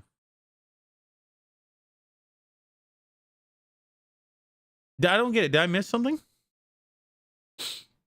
One person got it. What did I miss? One of you shared the lotion. It was $58. And I did get a discount on it, but it was still $58. Like but I would say worth it because it's a pretty cool thing. Like a toddler could ride this thing. One person got. Oh wait, were you? Well, Rat, that's it for me. Bye. Yeah, agreed. Is it weighted? It's rigid. Let's just call it rigid because it's like it's a stuffed animal, but it isn't like a little fluff ball. It actually retains its shape. It's a rigid stuffed animal. Yeah, I'll show you guys. I'll show you guys a picture later. Once I I'm gonna go to work tomorrow. I'm not gonna go to the park tomorrow. I actually chose. I had the option. This is how great I like my job. I had the option to be paid to go to a theme park that almost nobody in the world can go to. And I chose to decline that and go to work. Also, my knee hurts, so that's part of it. But when I get there, I'll take it out and I'll take a picture, and then I'll probably bring it on to stream another day. I hope you stub your toe at 6:23 p.m. after coming home from a stressful day of work and full of traffic. Oh, why? Is this going to be? Is there some positive reason for that, or is it just for the minor inconvenience? Stubbing the toe sounds like more than a minor inconvenience. That sounds like it would hurt. You work in park tomorrow? I don't work in the park, so I work with the VPs, SVPs, and CFOs in the executive building, doing simulations. I don't actually work in the park. Unfortunately, the park is actually like a 15-minute walk for me to get back there. It's kind of meh. I said I would wish you a minor inconvenience. That's not a minor inconvenience. That's a major inconvenience. Like, I guess, yeah, that's better than like I wish you trip and scrape your knee or something like that. That would really suck. So yeah, I'll take this. I'll take the stub. Toe. So 6:23 p.m. after coming home from a stressful day of work and full of traffic. Well, there's your problem right there. That's a can I wish you a happy convenience? Yeah, sure. Oh, you already got me. Okay, Jarden is on fucking top of it. Damn. Probably had jazzy brooms. You could ride around the park. What's a jazzy broom? Thank you, Jordan. But so what I will say though, Dog Moses, American Convenience, there's something wrong with what you said. I typically do not come home after 6 o'clock because I go in a little early and then I leave early to avoid traffic. So it'll probably Jazzy's electric wheelchair rent. Oh, I don't want to take like if somebody else needs it, I'm not going to take I'm not going to take an electric vehicle, you know. I'll walk. I have legs. But so you said 6:23. It'd probably be 4:23. Change it to 4:23 and it's more realistic. At 4:23, stub your toe after a hard day of work. And I mean, so traffic could be achieved by having like a wreck, but how you don't want to wish something that involves somebody else getting in a wreck. I hope you get a big fluffy Newfoundland that just loves you. Aww. I would actually hazard and say that would actually be more of an inconvenience because sadly my house and home, my house and my apartment, neither of them are really conducive to a pet. And as much as I want to have a fur baby in my life, I don't want to bring someone into my life that it will be a disadvantage for them or an inconvenience for them or even like a negative for them. I wish I could. I can't. Also, I didn't ask, was the fountain running? The fountain, I don't think so. I don't recall it running. I said get to pet as in like petting on the side. Oh, okay. That would be a nice happy convenience. I used to tell people that I hoped that fleas of 1,000 camels infested their armpits. That's a pretty bad inconvenience. I would hazard that would be a plague. What if you just brought in a baby panda? If I brought in a baby panda, I would have to make some major changes to my life. But I think it would be worth it because it's a baby panda. As long as it was something that I wasn't going to be hunted down by the Chinese government for, I would probably do it. If I were offered a baby panda to be in my life, knowing the difficulties and challenges of raising a baby panda and eventually a full-grown panda, but all of the other like legal and financial issues were taken care of, like let's say the Chinese government actually said, Drunk Rat, you are an amazing streamer. Here is a baby panda, and you take this baby panda, and we trust you, and we will never ever sue you for having a baby panda. And also they gave it to me, so I didn't have to pay for it because baby panda probably cost more than my house. I think I would take that responsibility on. I would severely change my personal life and my house to accommodate this baby panda, but I would also include it in my streams. It would be Drunky and Rody. Agree. 100%. Agreed. A red panda, yes. Red pandas would be a lot more manageable and also, in my opinion, a lot cuter. Also, Gizmo, have you ever heard of Killian from Killian Experience? Killian Experience. I really think you'll love him. If you like red pandas, you'll love Killian Experience.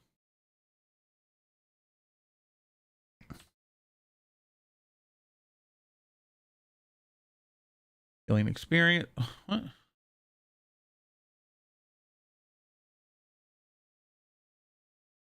The story I have not. I know a couple of Killians, but I've never heard of them. So here is Killian Experience. Killian Experience is a red panda, like their avatar, their personality, whatever. Here. The story of Elden Ring is a mystery that will take years to uncover. Or will it? I hired a team of From Software scholars to solve everything. Then I fired them because my theories were better.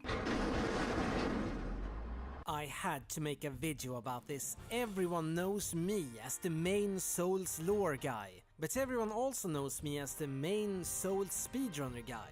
Damn it, I had to pick one, and after quickly pondering it for 4 months, I decided on lore, and then I made this video in a week. Before we start, what is the backstory of Elden Ring? George R.R. Martin created the world, and you can tell he took heavy, I mean heavy inspiration from Arrested Development. Now the story of a divine family who lost everything, and the one tarnished who had no choice but to kill all of them. It's Elden Ring. This is a place called the Lands Between. All right, I'm not gonna watch the whole thing. I'm not gonna show you the whole thing, but I really, really recommend you check out Killing Experience. Absolutely fucking hilarious. Like every video he puts out, I love it. I love it. So one thing I hate about closing out of Icarus, it lags the whole PC for about 15 seconds. It is weird that every time I close Icarus, I still hear the music for a good 10-15 seconds. I think that it's like it's still maintaining a lock on your computer. Is weird. Thank you, Jordan. I think we're gonna be rating Zowie Farrell. He's gonna be ending here soon. That's what you taught me. No, well, but he's super cool. We were apparently doing bad stuff, but also everybody on YouTube, thank you so much for hanging out. I appreciate you guys. We're gonna be rating Zowie. Sorry for not being super interactive today. I know that you were the one who betrayed everything. There wasn't really a lot of interaction, but at the same time, it was like I didn't really. As a scientist, I knew from the very beginning that it was important to solve problems in a practical I'm going to end the YouTube stream. I appreciate you guys. Truth and lies mean nothing compared to a Solarian's life.